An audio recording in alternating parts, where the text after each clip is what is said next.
നമസ്കാരം guys, ആർജിയാണ് W പുതിയ വീഡിയോയിലേക്ക് എല്ലാവർക്കും സ്വാഗതം. ഇന്നത്തെ വീഡിയോ മോസ്റ്റ് റിക്വസ്റ്റഡ് വീഡിയോ ആണ്. നിങ്ങൾ എല്ലാവരും തമ്മിൽ കണ്ടാണ് നമ്മുടെ ലവ് സ്റ്റോറി ആൻഡ് മാരേജ് സ്റ്റോറിയാണ്. ഫസ്റ്റ് ഓഫ് ഓൾ എല്ലാവർക്കും ഹാപ്പി ന്യൂ ഇയർ ഗൈസ്. ഈ വർഷം എല്ലാവർക്കും അടിപൊളി ആയിക്കട്ടെ, നമുക്കും അടിപൊളി ആയിക്കട്ടെ. എല്ലാവരും പ്രാർത്ഥിക്കാം, എല്ലാം സെറ്റാക്കി എടുക്കാൻ നമുക്ക് നോക്കാം. അപ്പോൾ എല്ലാവർക്കും ഹാപ്പി ന്യൂ ഇയർ ഫസ്റ്റ് തന്നെ. പിന്നെ നമ്മൾ ലവ് സ്റ്റോറിയിലേക്ക് എടുക്കാം. ബാക്കി വിശേഷങ്ങൾ നമുക്ക് നടന്നുകൊണ്ട് പറയാം. നമ്മുടെ സുഖത്തിൽ നിന്നുകൊണ്ട് നമ്മൾ ലവ് സ്റ്റോറി പറയുന്നൊരു ആഗ്രഹമായിരുന്നു, അതുകൊണ്ട് നമ്മൾ ഇവിടുത്തെ നമ്മൾ പറയുന്നത്. ബാക്കി വിശേഷങ്ങൾ നമുക്ക് നടന്നുകൊണ്ട് പറയാം.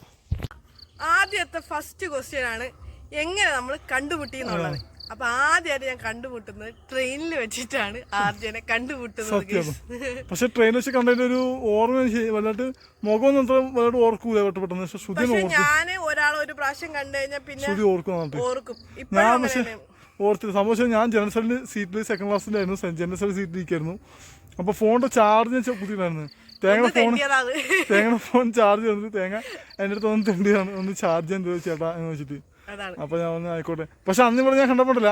ഇവിടെ 5 6 പഠിക്കുന്ന ചെറിയ പെങ്കൊച്ചാന്ന് വെച്ചിട്ടാണ് ഞാൻ ഇതാക്കിയത്. ആ മോളെ കുത്തിക്കൊണ്ട് ഞാൻ കൊടുക്കുകയും ചെയ്തു അവൾക്ക്. കാരണം ഇവിടെ വളർച്ച മുരടിച്ച ഒരു സാധനമായിരുന്നു. അതെ തേങ്ങ, നീ വളർച്ച മുരടിച്ചു പോയതാണ്. അതാണ്. അപ്പൊ ഞാൻ വിചാരിച്ച അച്ഛനും അമ്മയൊക്കെ അപ്പുറത്ത് പോയിട്ടുണ്ടാവും. അപ്പൊ നമ്മുടെ അടുത്ത് ചാർജ് ഉണ്ടപ്പോ ഒന്ന് ചോദിച്ചേക്കെന്ന് വെച്ചിട്ട് ഞാൻ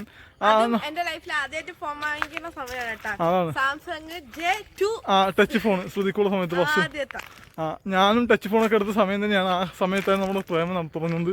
ഫസ്റ്റ് കണ്ടുപിടി തുടങ്ങുന്നത് ടച്ച് ഫോൺസ് ഒക്കെ ഇറങ്ങുന്ന സമയത്ത്. എന്ന് വെച്ചാൽ നമ്മുടെ ആൻഡ്രോയിഡ് ഫോണിൽ മറ്റേ മിക്കി മൗസിന് പൂച്ച വന്നിട്ട് സംസാരിക്കുന്ന ആ ഒരു ട്രെൻഡിങ് ആയിരുന്ന ഒരു വീഡിയോസ് നമ്മൾ കണ്ടാണോ എനിക്ക് ഓർമ്മയില്ല. ആ സമയത്താണ് നമ്മൾ കണ്ടുമുട്ടുന്നത്. അന്ന് ഫോൺ ചാർജ് ചെയ്യാൻ വേണ്ടി ശ്രുതി ചോദിച്ചു കൊടുത്തു. അതൊക്കെ കഴിഞ്ഞ് ശ്രുതി ബാംഗ്ലൂർക്ക് പോണത്. ഞാൻ കൊച്ചിയിൽ നിന്ന് ബാംഗ്ലൂർക്ക് പോണത്.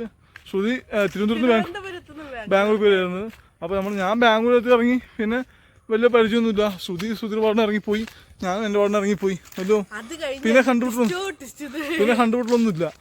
അപ്പോൾ ഗൈസ് ശ്രുതി എനിക്ക് ഇങ്ങോട്ട് ഫ്രണ്ട്സ് റിക്വസ്റ്റ് അയക്കണേ ഫേസ്ബുക്കിൽ. അത് എപ്പോഴാണെന്ന് വെച്ചാൽ ഏത് പ്രൊഫൈലാണ് കാണിച്ചതാ? ഈ ഡ്രസ്സ്, ഈ പ്രൊഫൈല്, ഇതേ ഡ്രസ്സ് ഇട്ടാണ് ഞാൻ ട്രെയിനിൽ വെച്ച് കണ്ടത്. അപ്പൊ ആ ഒരു ഓർമ്മ കണ്ടപ്പോ ശ്രുതിക്ക് ഒരു ഓർമ്മ. പിന്നെ ഞങ്ങൾക്കുള്ള ഒരു മ്യൂച്വൽ ഫ്രണ്ട്സ് ഉണ്ട്, ഒരു ഹരിനോട്ട് ഫ്രണ്ട്. ഇവന്റെ വർക്ക് ചെയ്തിട്ടാണ്, എന്റെയും കൂടെ വർക്ക് ചെയ്തിട്ടാണ്. അപ്പൊ എനിക്ക് FICT കമ്പനിയിൽ എൻ്റെ കൂടെ അപ്രന്റീഷിപ്പായിട്ട് വർക്ക് ചെയ്തതാണ്. അപ്പൊ രണ്ടുപേർക്കും പരിചയമുണ്ട്. അപ്പൊ അങ്ങനെ മ്യൂച്വൽ ഫ്രണ്ട് കൂടെ കണ്ടപ്പോ ശ്രുതി എനിക്ക് ഇങ്ങോട്ട് ഫ്രണ്ട് റിക്വസ്റ്റ് അയച്ചാണ്.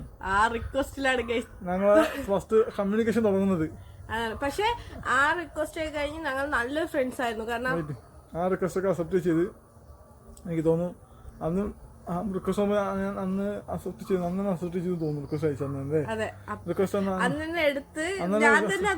അന്ന് റിക്വസ്റ്റ് അക്സെപ്റ്റ് ചെയ്ത് മെസ്സേജ് സുധിന് ഇങ്ങോട്ട് അയച്ചു. റിക്വസ്റ്റ് എല്ലാവർക്കും മെസ്സേജ് അങ്ങോട്ട് സുധി ഇങ്ങോട്ട് മെസ്സേജ് ഞാൻ ചാറ്റ് കൊണ്ടിരുന്ന സമയത്ത് നല്ല ട്രെയിൻ വെച്ച് കണ്ടു എനിക്ക് ഓർമ്മ. അപ്പൊ ആ ഓർമ്മയുണ്ട്. നീ 5ാം ക്ലാസ്സിൽ പഠിക്കാത്ത ഞാൻ ചോദിച്ചാൽ പഠിക്കാം 5 6 പഠിക്കാൻ ചോദിച്ചു. അപ്പൊ എന്നോട് പറഞ്ഞു പഠിക്കാൻ ഞാൻ വർക്ക് ചെയ്യാൻ പറഞ്ഞു. അപ്പൊ ഒരു ചിരിച്ചോണ്ട് ഇതൊക്കെ ഇട്ടിട്ട് പറഞ്ഞു ഞാൻ വർക്ക് ചെയ്യാതെ ഞാൻ വർക്ക് ചെയ്യാം. എവിടെ വർക്ക് ചെയ്ത് ഞാൻ ബാംഗ്ലൂരിൽ ഒരു തെറാപ്പിസ്റ്റ് അങ്ങനെ കാര്യങ്ങളൊക്കെ പറഞ്ഞു. അപ്പൊ ഇങ്ങനെയൊക്കെ ചാറ്റ് ചെയ്ത് ശ്രുതിക്കാണെങ്കിൽ ടൈപ്പ് ചെയ്ത് ചാറ്റ് ചെയ്യാൻ ഭയങ്കര മടിയാണ്. അത് നിങ്ങൾ മനസ്സിലാക്കണം. ടൈപ്പ് ചെയ്യാൻ അറിയാൻ പാടില്ല. ഇംഗ്ലീഷിന് ബാക്ക് ലൈൻ്റെ വരും, മംഗ്ലീഷിനും ബാക്ക് ലൈൻ്റെ വരും. ടൈപ്പ് ചെയ്യാൻ മടിയതിൻ്റെ വരും. ശ്രുതി എപ്പോഴും വോയിസ് മെസ്സേജ് കൂടുതലായിക്കോളൂ. ശ്രുതി ഇങ്ങോട്ട് വോയിസ് അയക്കുകയാണ് ചെയ്തത്. ഞാൻ അങ്ങോട്ട് വോയിസ് ഒക്കെ അയച്ച് ചാറ്റ് ചെയ്തോണ്ടിരുന്നു. അപ്പോ ശ്രുതി ചാറ്റ് ചെയ്തപ്പോ ഞാൻ നമ്പർ ചോദിക്കണല്ലോ ചിരിക്കായിരുന്നു. നമ്മളങ്ങനെയാണല്ലോ ലേഡീസ് ഒക്കെ മെസ്സേജ് ഉറപ്പോടെ നമ്മൾ നമ്പർ ചോദിക്കണമല്ലോ, നമ്മൾ അങ്ങോട്ട് ചോദിക്കണല്ലോ ചിരിക്കായിരുന്നു ഞാൻ. ഫേസ്ബുക്ക് ഞാൻ ആ സമയത്ത് വലുതായിട്ട് യൂസ് ചെയ്തു എപ്പോഴും ഫേസ്ബുക്ക് ചാറ്റ്. കാരണം ഞാൻ നമ്പർ ചോദിച്ചില്ല, ശ്രുതി ഇങ്ങോട്ട് നമ്പർ പറഞ്ഞില്ല. അതിന് മുമ്പായിട്ട് ശ്രുതി എന്റെ പ്രൊഫൈലിൽ നിന്ന് എന്റെ ഫേസ്ബുക്കിന്റെ ഇതിൽ ബയോയിൽ നമ്പർ ഉണ്ടായിരുന്നു. നമ്പർ എടുത്തിട്ട് ശ്രുതി അന്ന് രാത്രി എന്നെ ഇങ്ങോട്ട് വിളിച്ച് എന്നെ വിളിച്ചിട്ട് ഹലോ എന്ന് പറഞ്ഞു. ഞാൻ ഹലോ ആരാണ് പെണ്ണ് വിളിക്കുന്നത്? അപ്പൊ ഞാൻ അപ്പൊ തന്നെ പെണ്ണാണ് വിളിക്കുന്നത്. ആരാണ് ചെയ്യുമ്പോൾ പണി പാടുക പരിചയത്തോടെ. ഞാൻ ഒരുപാട് പെണ്ണുകൾ പുറകെ നടന്നിട്ടുണ്ട്. ഇത് ആരെങ്കിലും കാട്ടുവഴിയായിരുന്നു. അപ്പൊ ഫ്രണ്ട്സൊക്കെ ഇഷ്ടംപോലെ രണ്ടുപേർക്ക് ഇഷ്ടംപോലെ ഫ്രണ്ട്സ് ഉണ്ടായിരുന്നു, ഇഷ്ടംപോലെ ഫ്രണ്ട്സ് ഉണ്ടായിരുന്നു. ഞാൻ പരിചയമില്ലാത്ത നമ്പർ വന്നപ്പോൾ ഞാൻ പെട്ടത് ആദ്യം എന്നെ ആ സമയത്ത് പ്രാങ്ക് ചെയ്യുന്ന എൻ്റെ 2 ബെസ്റ്റ് ആയിട്ടുള്ള കുറച്ച് ഫ്രണ്ട്സ് ഉണ്ട്, ലേഡീസ് പെണ്ണുള്ളത്. പ്ലസ് 2 പഠിക്കുമ്പോഴൊക്കെയാണ്. ആ സമയത്ത് ഞാനും പഠിത്തം കഴിഞ്ഞ് നിൽക്കുന്ന സമയമൊക്കെ ആണല്ലോ. അപ്പോൾ ആ സമയത്ത് എന്നെ പ്രാങ്ക് ചെയ്യുന്ന കുറച്ച് പെൺപിള്ളേരുണ്ട്. അപ്പോൾ അവളുമാർ ആരെങ്കിലും വിളിച്ചിട്ട് പ്രാങ്ക് ചെയ്തേക്കും ഞാൻ വിചാരിച്ചു. പക്ഷേ ഇവിടെ പറഞ്ഞു ഞാൻ ഫേസ്ബുക്ക് നമ്പർ തപ്പിട്ട് വിളിക്കാം, ഞാനാണ് ശ്രുതിയാണ് ഫേസ്ബുക്ക് നമ്പർ തപ്പിട്ട് വിളിക്കാന്ന് പറഞ്ഞു വിചാരിക്കാന്ന്. അപ്പോഴാണ് നമ്മൾ സംസാരിക്കുന്നത്. പിന്നെ അങ്ങോട്ട് മെസ്സേജ് പിന്നെ വാട്സപ്പായിരുന്നു മെസ്സേജ്. ഫുൾ ടൈം ഞാൻ വീഡിയോ കോൾ ചെയ്യുമായിരുന്നു. വീഡിയോ കോൾ ചേട്ടാ അതാണ് ഈ കട, ഇതാണ് ഈ കട, ചേട്ടാ അവിടെ ഞാൻ പോണത് എന്ന് പറഞ്ഞോണ്ടിരിക്കും. Full time WhatsApp video call ആയിരുന്നു. മെസ്സേജ് അയക്കുമ്പോൾ സാധാ കോളൊന്നുമില്ല, വീഡിയോ കോൾ ചെയ്തിട്ട് ഫുൾ ടൈം ശ്രുതി എനിക്ക് ബാംഗ്ലൂർ ചുറ്റി കാണിച്ചു തരും. ശ്രുതി വർക്കുന്ന സ്ഥലങ്ങളൊക്കെ കാണിച്ചു തരും. ശ്രുതി എന്റെ ഹോസ്പിറ്റലിൽ വരുന്ന കസ്റ്റമേഴ്സ് അല്ലെങ്കിൽ പേഷ്യൻസ് ഒക്കെ വരും. അതുപോലെ തന്നെ അവിടുത്തെ ഓണർ എല്ലാരും കാണിച്ചു പറയും അവരിങ്ങനെയാണ് അവരെങ്ങനെ അറിയാലോ പെമ്പിള്ളേരുടെ സ്വഭാവം. അപ്പൊ എല്ലാം ചെവിക്കൊരു സ്വയം തരൂലായിരുന്നു. പക്ഷെ ഒരു സമയം പതുക്കെ ഫോൺ കട്ടായിട്ട് പോയി. ഞാൻ ആ സമയത്ത് പമ്പിൽ വർക്ക് ചെയ്യണേ. ഞാൻ ആ സമയത്ത് എറണാകുളത്ത് പെട്രോൾ പമ്പ് വർക്ക് ചെയ്യും. ആ സമയത്ത് പെട്രോൾ പമ്പ് മാനേജറാണ് ഞാൻ. അവിടെ വർക്ക് ചെയ്യാണ്, ഓഫീസിൽ വർക്ക് ചെയ്യണം. അപ്പോൾ എനിക്ക് വൈകിട്ട് ഒരു ഡ്യൂട്ടി ഉണ്ട്. ഓഫീസിൽ വരുന്ന കണക്ക് ചെയ്താൽ പൈസ അങ്ങനത്തെ കുറച്ച് പരിപാടി മാത്രമേ ഉള്ളൂ. അപ്പോൾ അങ്ങനത്തെ ഇതിൽ ഒരു അടിപൊളി ലൈഫായിരുന്നു ആ സമയത്ത്. ഇല്ല തേങ്ങ എന്റെ അത്യാവശ്യം ഒരു കാശുണ്ടായിരുന്നു. പക്ഷെ ഞാന് ആദ്യക്ക് കാശുണ്ടോന്നോ അല്ലെങ്കിൽ എന്താണെന്നോ അറിയാം. പെട്രോൾ പമ്പിലൊക്കെ വർക്ക് ചെയ്യാൻ ആ ഒരു ഇതിലാണ് കമ്പനി. എനിക്ക് അന്ന് നല്ല സാലറി, അത്യാവശ്യം നല്ല സാലറി ഉണ്ടായിരുന്നു. അതുകൂടാതെ എനിക്ക് പെട്രോൾ അടിക്കാൻ. പക്ഷെ ഞാൻ ആർജന ഒരു മുട്ടായിത്തുണ്ട് പോലും ആ സമയത്ത് വാങ്ങിച്ചിട്ടില്ല കേട്ടോ. എനിക്ക് ഇങ്ങോട്ട് എനിക്ക് കുറെ ഹെൽപ്പ് ചെയ്യാന്ന് പറഞ്ഞ ആളാണ്. കാരണം ആ സമയത്ത് എനിക്ക് വേറെ ലൈൻ ഉണ്ട്. എന്റെ ബെസ്റ്റ് ഫ്രണ്ടാണ്, എനിക്ക് വേറെ ലൈൻ ഉണ്ട്. ആ സമയത്ത് വേറെ അഫെയർ ഉണ്ടായിരുന്നു. പിന്നെ ഞങ്ങളെ മെസ്സേജ് ചാറ്റ് ചെയ്തപ്പോ ഞാൻ പതുക്കെ ലവറൊക്കെ കാര്യമൊക്കെ പറഞ്ഞപ്പോ എന്റെ അടുത്ത് പറഞ്ഞു ആള് തേക്കും ഞാൻ അപ്പൊ ശ്രുതി എന്നോട് ഭയങ്കരമായിട്ട് വഴക്കിട്ടിട്ടുണ്ട്. ഞങ്ങൾ രണ്ടാം കൂടി സംസാരിക്കുന്ന സമയത്ത് അന്ന് രാത്രി ഫോൺ കട്ടാക്കിയ ശേഷം ഒരു പിന്നെ ഞങ്ങൾ ഡെയിലി വിളിക്കുമ്പോഴൊക്കെ ഇങ്ങനെ ഓരോ കാര്യങ്ങൾ പറഞ്ഞിരിക്കും. വീട്ടിലായാലും ശ്രുതിയും പറയും. അപ്പൊ എന്റെ വീട്ടിലായാലും ഞാൻ പറഞ്ഞോണ്ടിരിക്കും. അപ്പൊ എനിക്ക് എന്റെ അമ്മേനെ കുറിച്ച് പറയുമ്പോ എനിക്ക് ഭയങ്കര ഞാൻ പറയും ഇങ്ങനെയൊക്കെ അമ്മമാരോ മോന്റെ എല്ലാ കാര്യത്തിലും ഓപ്പൺ മൈൻഡ്. അമ്മ പറയും പൊക്കോടാ അങ്ങനെ പറയുന്നത്. അപ്പൊ എനിക്ക് ഭയങ്കര അത്ഭുതമായിരുന്നു. കാരണം നമുക്ക് അങ്ങനെ ഒരു അമ്മ ഇല്ല, അമ്മയില്ലാത്ത അവസ്ഥയായിരുന്നു. പിന്നെ ഫാമിലി ആയിട്ടും ഉണ്ടെങ്കിൽ ആരും വലിയ ഗുണമൊന്നുമില്ല.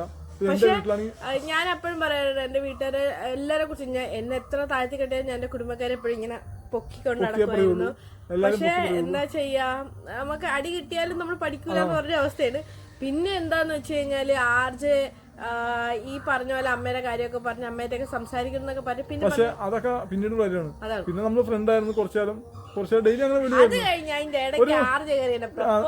2-3 വർഷം ഡെയിലി ഫോൺ വിളി. മനസ്സിലായി 2 വർഷത്തിൽ കൂടുതലൊക്കെ ഒരാൾ ഡെയിലി വീഡിയോ കോൾ ചെയ്ത് സംസാരിക്കുന്നു. Full time video call. അത് കുറച്ച് നേരമൊന്നുമല്ല, ഫുൾ ടൈം. എനിക്കൊരു എന്റെ ലവറിനെ ഞാൻ അത്രയും വിളിക്കാറില്ല. ഇവളുടെ ലവറിനെ ഫ്രണ്ടും ബെസ്റ്റ് അതൊക്കെ അപ്പൊ ഫുൾ ടൈം വേറെ ഒന്നും കൊണ്ടല്ല, എനിക്ക് എന്ത് കാര്യം ഓപ്പൺ ആയിട്ട് സംസാരിക്കാൻ ഒരു ഫ്രീഡം ഉണ്ട്. സൊല്യൂഷൻ പറഞ്ഞുതരും. അങ്ങനെ ചെയ്യും, ഇങ്ങനെ ചെയ്യും, അത് ചെയ്താൽ അങ്ങനെ ബെറ്റർ ആവും, ഇത് ചെയ്താൽ. അപ്പൊ ആ ഒരു കെയറിങ്ങിലാണ് ശരിക്കും എനിക്ക് ആ ഒരു മെസ്സേജ് ആ വിളിയും 1-2 വർഷം അങ്ങനെ പോയി. എനിക്ക് 1.5 വർഷത്തിക്കുള്ളായി. 2 വർഷം ആയ സമയത്താണ് ഞാൻ ശ്രുതിനെ അങ്ങോട്ട് പ്രപ്പോസ് ചെയ്യുന്നത്. എനിക്കിനെ ഭയങ്കര ഇഷ്ടപ്പെട്ടു, എനിക്കിനെ ഇഷ്ടമാണ് എന്ന് പറഞ്ഞിട്ട് ഞാൻ അങ്ങോട്ട് പ്രപ്പോസ് ചെയ്തു. അതൊരു രാത്രിയായിരുന്നു. രാത്രി സംസാരിച്ചു. ഞാൻ പ്രപ്പോസ് ചെയ്തിട്ട് ഞാൻ അപ്പൊ തന്നെ ഫോൺ കട്ടേക്കാണ്. എനിക്ക് പേടിച്ചിട്ട് എനിക്ക് ഭയങ്കര പേടിയായിരുന്നു. ആദ്യത്തെ ഞാൻ പ്രപ്പോസ് ചെയ്യുന്നത്. അപ്പൊ പ്രപ്പോസ് ചെയ്തപ്പോൾ തന്നെ എനിക്ക് പേടിയായിരുന്നു. കാരണം ഞാൻ എന്റെ ലൈഫിൽ അതിന് മുമ്പ് പ്രപ്പോസ് ചെയ്തെന്ന് വെച്ചാൽ ഉണ്ട്. പക്ഷെ അത് പിന്നെ അത് ഞാൻ എന്റെ ലൈഫ് സ്റ്റോറി പറയുമ്പോൾ പറയാം. പക്ഷെ ആ സമയത്ത് പ്രപ്പോസ് ചെയ്തപ്പോഴേക്കും എനിക്ക് ഭയങ്കര പേടിയായിട്ട് ഞാൻ പെട്ടെന്ന് ഫോൺ കട്ടാക്കിട്ട് പോയി കളഞ്ഞു. പിന്നെ അതിനുശേഷമാണ് ശ്രുതി പിണങ്ങി എൻ്റെ അടുത്ത്. പിണങ്ങിച്ചിട്ട് 1.5 പിണക്കുമായിരുന്നു. എനിക്കൊന്നും ഒരു വർഷത്തോളം ഗ്യാപ്പായിരുന്നു. 1 വർഷത്തോളം ഫ്രണ്ട്സും ഉണ്ടായിരുന്നില്ല, ഒന്നും ഉണ്ടായിരുന്നില്ല, മെസ്സേജുകളൊന്നുമില്ല. ഒരു ഫുൾ പിണക്കമൊക്കെ ആയിരുന്നു അല്ലേ തേങ്ങ? ആ സമയത്തൊക്കെ ശ്രുതിക്ക് അപ്പോഴും അഫെയറിന് കുഴപ്പമുണ്ടായിരുന്നില്ലല്ലേ? കുഴപ്പമുണ്ടായില്ല. അപ്പൊ കഴിച്ച് 1 ഇയർ ഗ്യാപ്പായി. എനിക്ക് മെസ്സേജ് അയക്കാൻ ഭയങ്കര മടിയായിരുന്നു. കാരണം എന്തെങ്കിലും പ്രശ്നമാവും. കാരണം ഓൾറെഡി അവർക്ക് അഫെയർ ഉണ്ടെന്നോട് പറഞ്ഞ് ആ സമയത്ത് ഞാൻ പ്രപ്പോസ് ചെയ്യാൻ പാടില്ലായിരുന്നു. പ്രപ്പോസ് ചെയ്തപ്പോ തന്നെ എനിക്ക് പൊളിഞ്ഞു. കാരണം എല്ലാം അറിഞ്ഞു വെച്ചിട്ട് നമ്മളെ പ്രപ്പോസിന് മോശമല്ലേ ഗൈസ്? അല്ലേ? ഫുൾ ടൈം എന്നെ വിളിച്ച് സംസാരിച്ചോണ്ടിരിക്കല്ലേ. അതിനിടയ്ക്ക് എന്റെ 2 ഫ്രണ്ട്സും പറഞ്ഞു എടാ അവർക്ക് നിന്നോട് ഇഷ്ടമുണ്ടോ, അല്ലെങ്കിൽ ഇങ്ങനെ ഫുൾ ടൈം വിളിച്ച് സംസാരിച്ചോണ്ടിരിക്കോ എന്നെല്ലാം പറഞ്ഞു. അപ്പൊ അതും കൂടെ അങ്ങനെയൊക്കെ ആയപ്പോഴേക്കും ഞാൻ പതുക്കെ പ്രപ്പോസും ചെയ്ത്. പിന്നെ ഞാൻ മൈൻഡ് ചെയ്തില്ല. പിന്നെ പിണങ്ങി നമ്മൾ ആ ഒരു ഗ്യാപ്പ് എല്ലാം കഴിഞ്ഞ് ഒരു ദിവസം സുപ്രഭാതത്തിൽ ഞാൻ 1 വർഷത്തോളം ഉണ്ടായിരുന്നു. 1 വർഷത്തോളം മിണ്ടിയില്ല നമ്മള്. 1 വർഷത്തോളം മിണ്ടിയില്ല. 1 വർഷത്തിന് ശേഷമാണ് പിന്നീട് ശ്രുതി ഏതൊക്കെയോ നമ്പറിന്ന് എനിക്ക് ഏതോ ഒരു നമ്പറിന്ന് പുതിയ നമ്പർ എടുത്തിട്ട് ശ്രുതി എനിക്ക് ഒരു ഹായ് അയച്ചു. അപ്പൊ ഞാൻ ഹായ് നിൽക്കാൻ പിന്നെ ഗുഡ് മോർണിംഗ് അയച്ചു. അപ്പൊ എനിക്ക് അറിയാൻ പാടില്ല. പിന്നെ അങ്ങനത്തെ ഹായ് ഗുഡ് മോർണിംഗ് നമ്പർ വരുമ്പോൾ നമ്മള് ഞാൻ എല്ലാ പേർക്കും ഗുഡ് മോർണിംഗ് ഗുഡ് നൈറ്റ് സ്ഥിരം അയക്കുന്ന ഒരു വ്യക്തിയായിരുന്നു, എല്ലാ പേർക്കും. അപ്പൊ അങ്ങനെ ആയപ്പോഴേക്കും എനിക്കറിയാൻ പാടില്ല ആരാ മെസ്സേജ് അയക്കണം, അറിയാൻ പാടില്ല. പുതിയ നമ്പറാണ്. അപ്പൊ നമ്മളും മെസ്സേജ് അയച്ചും തിരിച്ച് മെസ്സേജ് അയക്കും. പക്ഷെ ആരാന്ന് പറഞ്ഞാൽ കുറെ ചോദിച്ചിട്ടുണ്ട്, പറയുന്നില്ല. അപ്പൊ ഞാൻ വീണ്ടും വിചാരിച്ചിട്ട് ഏതെങ്കിലും നമ്മുടെ ഉടായ്പ നമ്മളെ നല്ല ബെസ്റ്റ് ആയിട്ടുള്ള കുറെ ഫ്രണ്ട്സ് ഒക്കെ ഉണ്ട്, ബെസ്റ്റ് ആയിട്ടുള്ള ഫ്രണ്ട്സ് ഒക്കെ ഉണ്ട്. അപ്പൊ അവൾമാരായാലും എന്നെ ആക്കാൻ വേണ്ടി ഒരു മെസ്സേജ് അയക്കാൻ വെച്ച് ഞാനും പിന്നെ അങ്ങനത്തെ കണ്ടുപോയിട്ട് മെസ്സേജ് അയച്ചുകൊണ്ടിരുന്നു. ആരാന്ന് ചോദിച്ചു മെസ്സേജ് നോക്കി പറഞ്ഞില്ല. ഒരാഴ്ച കൂടുമ്പോ അങ്ങനെ ഒരാഴ്ച ഒരു മാസം അങ്ങനെ മെസ്സേജ് ആയിരുന്നു അല്ലേ, ഒരു മാസം അതിന് ശേഷമാണ് പിന്നെ ശ്രുതിയാന്ന് പറയണത് തന്നെ. അത് ഞാൻ ഒരു മാസം കാരണം എനിക്കാണെങ്കിൽ ആരെങ്കിലും എന്നെ വിളിക്കാതിരിക്കുക അല്ലെങ്കിൽ പിണങ്ങി പോയി കഴിഞ്ഞാൽ എന്നെ അടുത്ത് ഇങ്ങോട്ട് വന്ന് മിണ്ടുന്നതാണ് എനിക്ക് ഇഷ്ടം. ഞാൻ ആരും അങ്ങോട്ട് പോയി മിണ്ടത്തില്ല, ഭയങ്കര അപ്പോഴേക്കും ഞാൻ ഇവിടെ വിചാരിച്ചില്ല. അപ്പൊ പിന്നെ എനിക്ക് സംശയം ഇവിടായിരിക്കും ഞാൻ ശ്രുതിയാണെന്ന് അങ്ങോട്ട് ചോദിച്ചു. അതിന് ശേഷമാണ് പിന്നീട് ഇവിടെ സംഭവിക്കുന്നത്. കാരണം ഞാനാണെന്ന് എനിക്ക് ഇവിടെ എനിക്ക് ഓർമ്മയുണ്ടെന്ന് ഇവർക്ക് തോന്നണമല്ല, അതിന് വേണ്ടി വെയിറ്റിംഗ് ആയിരുന്നു. അങ്ങനെ വെയിറ്റ് ചെയ്ത് ഇവിടെ പിന്നെ നമ്മള് വീണ്ടും ഫ്രണ്ട്സ് ആയി. എനിക്ക് തോന്നുന്നു നമ്മള് വീണ്ടും 2-3 വർഷം കഴിഞ്ഞു. പിന്നെ വീണ്ടും ഫ്രണ്ട്സ് ഒക്കെ തന്നെ ആയിരുന്നു. എന്നാലും ആദ്യത്തെ അത്ര അങ്ങോട്ട് ഇല്ലായിരുന്നെങ്കിലും ഫ്രണ്ട് ആയിരുന്നു. എല്ലാ കാര്യത്തിനും ഞാൻ സംസാരിക്കും, എല്ലാം ചെയ്യും. ഒരു കുഴപ്പമില്ല. പിന്നെ അതിനിടയ്ക്ക് ഉള്ള അഫയറിനായിരുന്നു ഞാൻ പല പ്രാവശ്യം എടുത്ത് പറഞ്ഞാണ്. തേപ്പ് കിട്ടും, നല്ല മൊട്ടൻ തേപ്പായിരുന്നു. നല്ല തേപ്പ് കിട്ടി. പക്ഷെ അത് നമ്മള് പിന്നെ ഇപ്പൊ അത് പറഞ്ഞിട്ട് കാര്യമില്ല, അത് കഴിഞ്ഞ കാര്യമാണ്. അപ്പൊ അത് കഴിഞ്ഞ് ഞാൻ കൊറേ ഇതാക്കി. കാരണം കല്യാണം കഴിക്കുന്ന കാര്യം പറയുമ്പോ ആൾക്ക് താല്പര്യമില്ല, ബാക്കി എല്ലാത്തിനും ഓക്കെയാണ്. കൂടെ നമ്മൾ കൊണ്ടു നടന്നിട്ട് കാര്യമില്ല. നമ്മൾ കല്യാണം ഞാൻ എൻ്റെ വീട്ടുകാരത്ത് പറഞ്ഞ് എല്ലാ കാര്യം സെറ്റാക്കാന്നുള്ള രീതിയിലൊക്കെ പറഞ്ഞപ്പോഴത്തേക്കും ആൾക്ക് താല്പര്യക്കുറവ്. അങ്ങനെയാണ് ഞങ്ങൾ ബ്രേക്കപ്പ് ആവുന്നത്. അത് കഴിഞ്ഞ് പിന്നെ കുറേ നാൾ ഞാനിങ്ങനെ ആദ്യത്തെ കാര്യങ്ങളൊക്കെ പറഞ്ഞപ്പോൾ ആദ്യം പറഞ്ഞു ഞാൻ അന്നും പറഞ്ഞതാണ് ഇങ്ങനെയാണ് കാര്യങ്ങൾ. ഒരാളുടെ ക്യാരക്ടർ, കാരണം ആണുങ്ങൾക്ക് ആണുങ്ങളെ പെട്ടെന്ന് തിരിച്ചറിയാന്നാണ്. പക്ഷെ ഞാൻ നേരെ തിരിച്ചാൽ എനിക്ക് പെണ്ണുങ്ങളെ പോലും തിരിച്ചറിയാൻ പറ്റുന്നില്ല. അതുപോലെ എനിക്ക് ഓൾറെഡി ഒരുപാട് ഫ്രണ്ട്സ് അറിയാം കൊച്ചിയിൽ, ഇഷ്ടംപോലെ ഫ്രണ്ട്സ് അറിയാം. വെച്ചാൽ ഫുൾ ടൈം പെണ്ണുങ്ങളെ ഊറ്റി തേപ്പ് നടക്കുന്ന ഇഷ്ടംപോലെ തേച്ച് നടക്കുന്ന പയ്യന്മാരെ എനിക്കറിയാം. പെണ്ണുങ്ങൾ തേക്ക് നടക്കുന്ന പെൺപിള്ളേരും ഉണ്ട്, ഇല്ലാന്ന് പറയുന്നില്ല. എല്ലാവരും പരസ്പരം നടത്തുന്ന ആൾക്കാർ തന്നെയാണ്.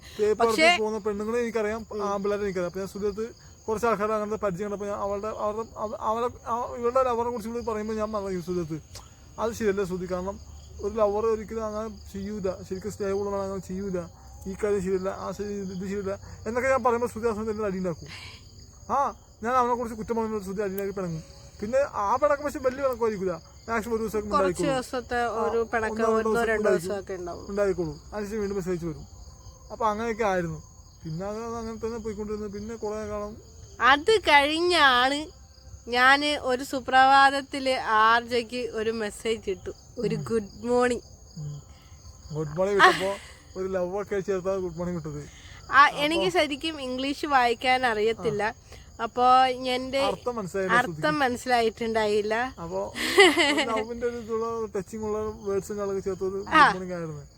അവിടെ ഇവിടെയൊക്കെ മനസ്സിലായെങ്കിലും ഫുള്ളായിട്ട് എനിക്കത് മനസ്സിലാക്കാനുള്ള കഴിവില്ലായിരുന്നു. ഞാനൊരു വണ്ടിയാണ്, ഇപ്പോഴും അങ്ങനെ തന്നെയാണ്.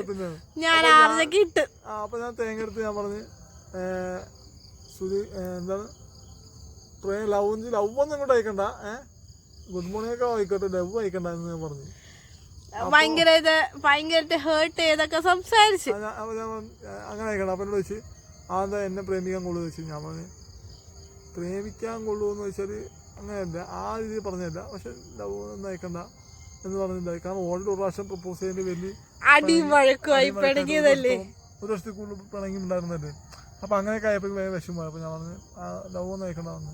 പിന്നെ ശ്രുതി ഇങ്ങോട്ട് ചോദിച്ചു, പിന്നാണ് ശ്രുതി ഇങ്ങോട്ട് പ്രപ്പോസ് ചെയ്യുന്നത്. പക്ഷെ അതിനധികം ഞാൻ ടൈമൊന്നും കൊടുത്തില്ല. വൈകിട്ട് 5 മണിക്ക് എന്തൊക്കെയാണ് 6-7 മണി സമയത്ത് പ്രപ്പോസ് ചെയ്തേ. വൈകിട്ട് 6-7 മണി സമയത്ത് പ്രപ്പോസ് ചെയ്തിട്ട് എന്നോട് പറഞ്ഞ് നാളെ എനിക്ക് മറുപടി വേണമെന്ന് പറഞ്ഞു. എന്ന് പറഞ്ഞ അങ്ങനെ പറഞ്ഞ ആള് രാത്രി 10 രൂപയ്ക്ക് ഇങ്ങോട്ട് വിളിച്ച്, രാത്രി 10 രൂപയ്ക്ക് വിളിച്ചിട്ട് നീ ഇപ്പൊ പറഞ്ഞ എനിക്ക് സമയമില്ല, പെട്ടെന്ന് പറയാം എന്ന് വെച്ച്. അപ്പൊ എനിക്ക് വീണ്ടും ഇതായി, അടിയായി. അപ്പൊ ഞാൻ പിന്നെ എനിക്ക് ആ സമയത്ത് വീട്ടിലെ വേറെ പ്രശ്നമൊക്കെ ഉണ്ടായിരുന്നു കേസ്, അത് വേറെ കാര്യം കേട്ടോ. വീട്ടില് വേറെ കല്യാണാലോചന ജാതകം കൈമാറില്ല അങ്ങനെയൊക്കെ അതുണ്ട്. ആ ഒരു സമയത്ത് ശ്രുതി എന്നെ പ്രപ്പോസ് ചെയ്യുന്ന സമയത്ത് എനിക്ക് പക്ഷെ എനിക്ക് അറിയില്ലായിരുന്നു കഴിച്ച് എന്നോട് ഓപ്പണായിട്ട് പറയാമായിരുന്നു ആർജയ്ക്ക് വേറെ കല്യാണം ആലോചിക്കുന്നുണ്ട്.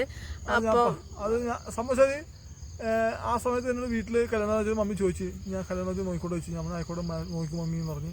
മമ്മി പറഞ്ഞപ്പോൾ മമ്മി മാട്രിമോണിയിൽ കൊടുത്തു. എനിക്ക് 2-3 ആലോചനയൊക്കെ വന്ന് ഏകദേശം റെഡിയായി നിൽക്കായിരുന്നു സംഭവം.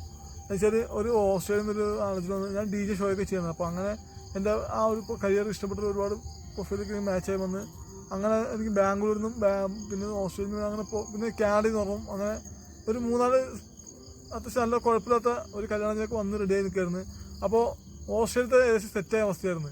അവർ ജാതകമൊക്കെ ചോദിച്ച് വാങ്ങിച്ച്, അപ്പോൾ ജാതകമൊക്കെ ചോദിച്ച് വാങ്ങിച്ചിട്ട് അവർ ജാതകം വെച്ച് നോക്കിയപ്പോൾ ഓക്കെ കുഴപ്പമില്ല എന്നൊക്കെ പറഞ്ഞ് റെഡിയായി നിൽക്കായിരുന്നു. അവരെ കാണാൻ വരാമെന്നൊക്കെ പറഞ്ഞ് നിൽക്കായിരുന്നു. ഈ സമയം ഇത് ഇത്രമാത്രം പോയത് എനിക്കറിയാൻ പാടില്ല. കല്യാണത്തിന് ആലോചന നടക്കണമെന്ന് എനിക്കറിയാം, പക്ഷേ ഈ കല്യാണത്തിന് ഏകദേശം സെറ്റായ അവസ്ഥ നിൽക്കുകയാണെന്നുള്ളത്. പിന്നെ ബാംഗ്ലൂരിൽ അവരും എന്നെ കാണാൻ വേണ്ടി വരാമെന്ന് വെച്ച് വെയിറ്റിംഗ് ആയിരുന്നു. ആ ബാംഗ്ലൂരിലുള്ള പെണ്ണിൻ്റെ ഫാമിലി അവരെന്നെ ഞങ്ങളെ കാണാൻ വേണ്ടി വരാൻ നിൽക്കുകയായിരുന്നു. ഒരു മാസം എനിക്ക് ഈ കാര്യങ്ങളൊന്നും അറിയാതിരിക്കുന്ന വെറും ഒരു പാവമാണ് ഞാൻ. ഒരു മാസം അവർ വരാൻ നിൽക്കുകയായിരുന്നു. കാരണം അന്ന് എനിക്ക് വേണ്ടാന്ന് പറഞ്ഞാൽ ചിലപ്പോൾ ആ സമയത്തുള്ള വിഷമങ്ങളും കാര്യങ്ങളും മാത്രമേ ഉണ്ടാവും, കുറച്ച് നാളത്തേക്ക്. എന്നാലും മനസ്സിൽ നിന്ന് പോയിട്ടുണ്ടാവില്ല. അപ്പോൾ അങ്ങനെ ഒരു ഇതിൽ ഞാൻ എങ്ങനെയെങ്കിലുമൊക്കെ ഓക്കെ ആയി പോയേനെ. പക്ഷെ എൻ്റെ അടുത്ത് ആർജ് പറഞ്ഞില്ല. എനിക്കത് വണ്ണടിയായി. എനിക്ക് ഈ കല്യാണത്തിന് നടക്കുന്ന സംഭവത്തിൽ കുറച്ച് കല്യാണം നടക്കുന്നുണ്ട് അറിയാം, പക്ഷെ ഏകദേശം ഇത്ര ഉറപ്പിച്ച അവസ്ഥയൊക്കെയുണ്ടെന്ന് എനിക്ക് അറിയാൻ പാടില്ലായിരുന്നു. അത് പിന്നീട് ഞാൻ അറിഞ്ഞത്. പക്ഷെ ഇവിടെ പ്രൊപ്പോസ് ചെയ്യുന്ന സമയത്ത് എനിക്ക് എസ് വേണം. ആ സമയത്ത് എനിക്ക് ഓൾറെഡി ആ സമയത്ത് വേറെ അഫെയർ ഉണ്ട്, അത് മനസ്സിലാക്കണം. പക്ഷെ അത് അഫെയറായിട്ട് കൂട്ടാൻ പറ്റില്ല. അത് ജസ്റ്റ് ഞാൻ ടൈം പാസിന് മെസ്സേജ് അയക്കുന്നത്. ഭയങ്കര ചാറ്റൊക്കെയാണ് ഗൈസ്, അതൊക്കെ ഞാൻ കണ്ടുപിടിച്ചതാണ്. ഭയങ്കര ചാറ്റ്. ആ സമയത്ത് എനിക്ക് ഇഷ്ടംപോലെ ഉണ്ടായിരുന്നു ഗൈസ്. എനിക്ക് ആ പെണ്ണിന്റെ പ്രാക്കാണെന്ന് ചിന്തിക്കാം, ഈ DJ ഷോയ്ക്ക് ഫോണിന്റെ ആൾക്ക് ഉറപ്പായിട്ടും പെമ്പിളാരൊക്കെ ഇഷ്ടംപോലെ മെസ്സേജ് അയക്കാൻ ഉണ്ടാവും. കാരണം എനിക്ക് ആ സമയത്ത് ഓൾറെഡി ഇഷ്ടംപോലെ ഉണ്ടായിരുന്നു. എനിക്കൊന്ന് 5-6 കൂടുതലോ ലവേഴ്സ് ഉണ്ടായിരുന്നു ഈ സമയത്ത്. പക്ഷെ അതൊന്നും അത്ര ലവേഴ്സ് ആയിരുന്നില്ല. അതൊക്കെ ജസ്റ്റ് ഞാൻ ടൈം പാസ്, എനിക്ക് ടൈം പാസ് ചാറ്റ് അങ്ങനെ പറയാനേ പറ്റുള്ളൂ. ടൈം പാസ് ചാറ്റിന് വിളിക്കാൻ മാത്രമായിട്ട് ഇതിൽ ഞാൻ ഒരു 5-6 പേരുണ്ടായിരുന്നുള്ളൂ. അതിൽ കൂടെ ഉണ്ടായില്ല, 5-6 പേരുണ്ടായിരുന്നുള്ളൂ മൊത്തത്തിൽ. അതിൽ 6 ബെസ്റ്റിയും കൂടെ ആയിരുന്നു. ബെസ്റ്റിമാർ കുറെ, പിന്നെ ബെസ്റ്റിമാർ വേറെ കുറെ ഉണ്ട്, അത് പറയാൻ കാര്യം. പക്ഷെ അതൊന്നും അത്ര വലിയ ഇതൊന്നുമല്ല. ബെസ്റ്റി ആയിരുന്നു, ഫ്രണ്ട്സ് തന്നെ ആയിരുന്നു. അതിനെ ഞാൻ നമുക്ക് ബെസ്റ്റി പാടില്ല, ആരും പാടില്ല. കാരണം ബെസ്റ്റ് എന്ന് പറയുമ്പോൾ വേറെ പ്രശ്നം വെച്ചാൽ ആ ബെസ്റ്റ് എന്ന് പറയാൻ കാരണമുണ്ട്. അതൊക്കെ എൻ്റെ ഫ്രണ്ട്സിൻ്റെ ലവേഴ്സാണ്, അതാണ് വേറെ കാര്യം. എൻ്റെ ബെസ്റ്റ് ഫ്രണ്ട്സിൻ്റെ കൂടി ലവേഴ്സാണ് ആ പെണ്ണുങ്ങള്. അപ്പോൾ ബെസ്റ്റ് നിങ്ങൾ വേറെ ചിന്തിക്കരുത്. ഇന്നത്തെ കാലത്ത് ഇപ്പൊ ബെസ്റ്റ് നോട്ട് കുറെ നടക്കുന്നുണ്ട്. എന്നുവെച്ചാൽ ഫ്രണ്ട്ക്ക് കീഴെ എന്ന് പറഞ്ഞിരിക്കുന്നത്. അങ്ങനത്തെ ബെസ്റ്റ് ആയിരുന്നില്ല. അല്ല കുഴപ്പമില്ല, നല്ല ബെസ്റ്റ് ഫ്രണ്ട് ആയിരുന്നു ശരിക്കും പറഞ്ഞാൽ. അങ്ങനെ കുറച്ച് ബെസ്റ്റീസ് ഉണ്ടായിരുന്നു, ലവേഴ്സ് ഉണ്ടായിരുന്നു. പക്ഷെ ശ്രുതി എന്നെ പ്രപ്പോസ് ചെയ്തപ്പോൾ ഞാൻ ശ്രുതിയോട് എനിക്ക് ഇഷ്ടമുള്ളതിന്റെ പേരിലും ശ്രുതിയോട് എനിക്ക് ആദ്യം എന്നെ കിട്ടണമെന്ന് പറഞ്ഞിട്ട് എടപ്പള്ളി പള്ളിയിൽ പോയി മെഴുകുതിരി കത്തിച്ച ടീമാണ്. അങ്ങനെ കിട്ടണമെന്നുണ്ടല്ല, ഇവിടെ ഓൾറെഡി അഫയർ ഉണ്ടായിരുന്നു. അപ്പൊ ഞാൻ പ്രപ്പോസ് ചെയ്ത് അടിയൊക്കെ പിണങ്ങി പോയ സമയത്ത് ഇവിടെ പിണങ്ങി പോയിരിക്കുന്ന 1 വർഷത്തോളം ഇരിക്കുന്ന സമയത്ത് ആ സമയത്ത് എനിക്ക് ലവേഴ്സ് ഒന്നുമില്ല. ഫ്രണ്ട്സൊക്കെ ഉണ്ടായിരുന്നു, ബെസ്റ്റിയൊക്കെ ഉണ്ടായിരുന്നെങ്കിലും ലവേഴ്സായിട്ട് മെസ്സേജ് അയക്കാൻ ആരും ഉണ്ടായിരുന്നില്ല. അപ്പോൾ ഇവിടെ പോയപ്പോൾ ഒരു ബെസ്റ്റ് പോയപ്പോൾ ഇവിടെ ബെസ്റ്റ് പോലെ ആയിരുന്നു. അപ്പോൾ ഇവിടെ പോയപ്പോൾ ഇങ്ങനെ വിഷമമായി. അങ്ങനെ ഞാൻ അവിടുത്തെ ഒരു എടപ്പള്ളി പള്ളിയിൽ ഇങ്ങനെ പോകുന്ന സമയത്ത്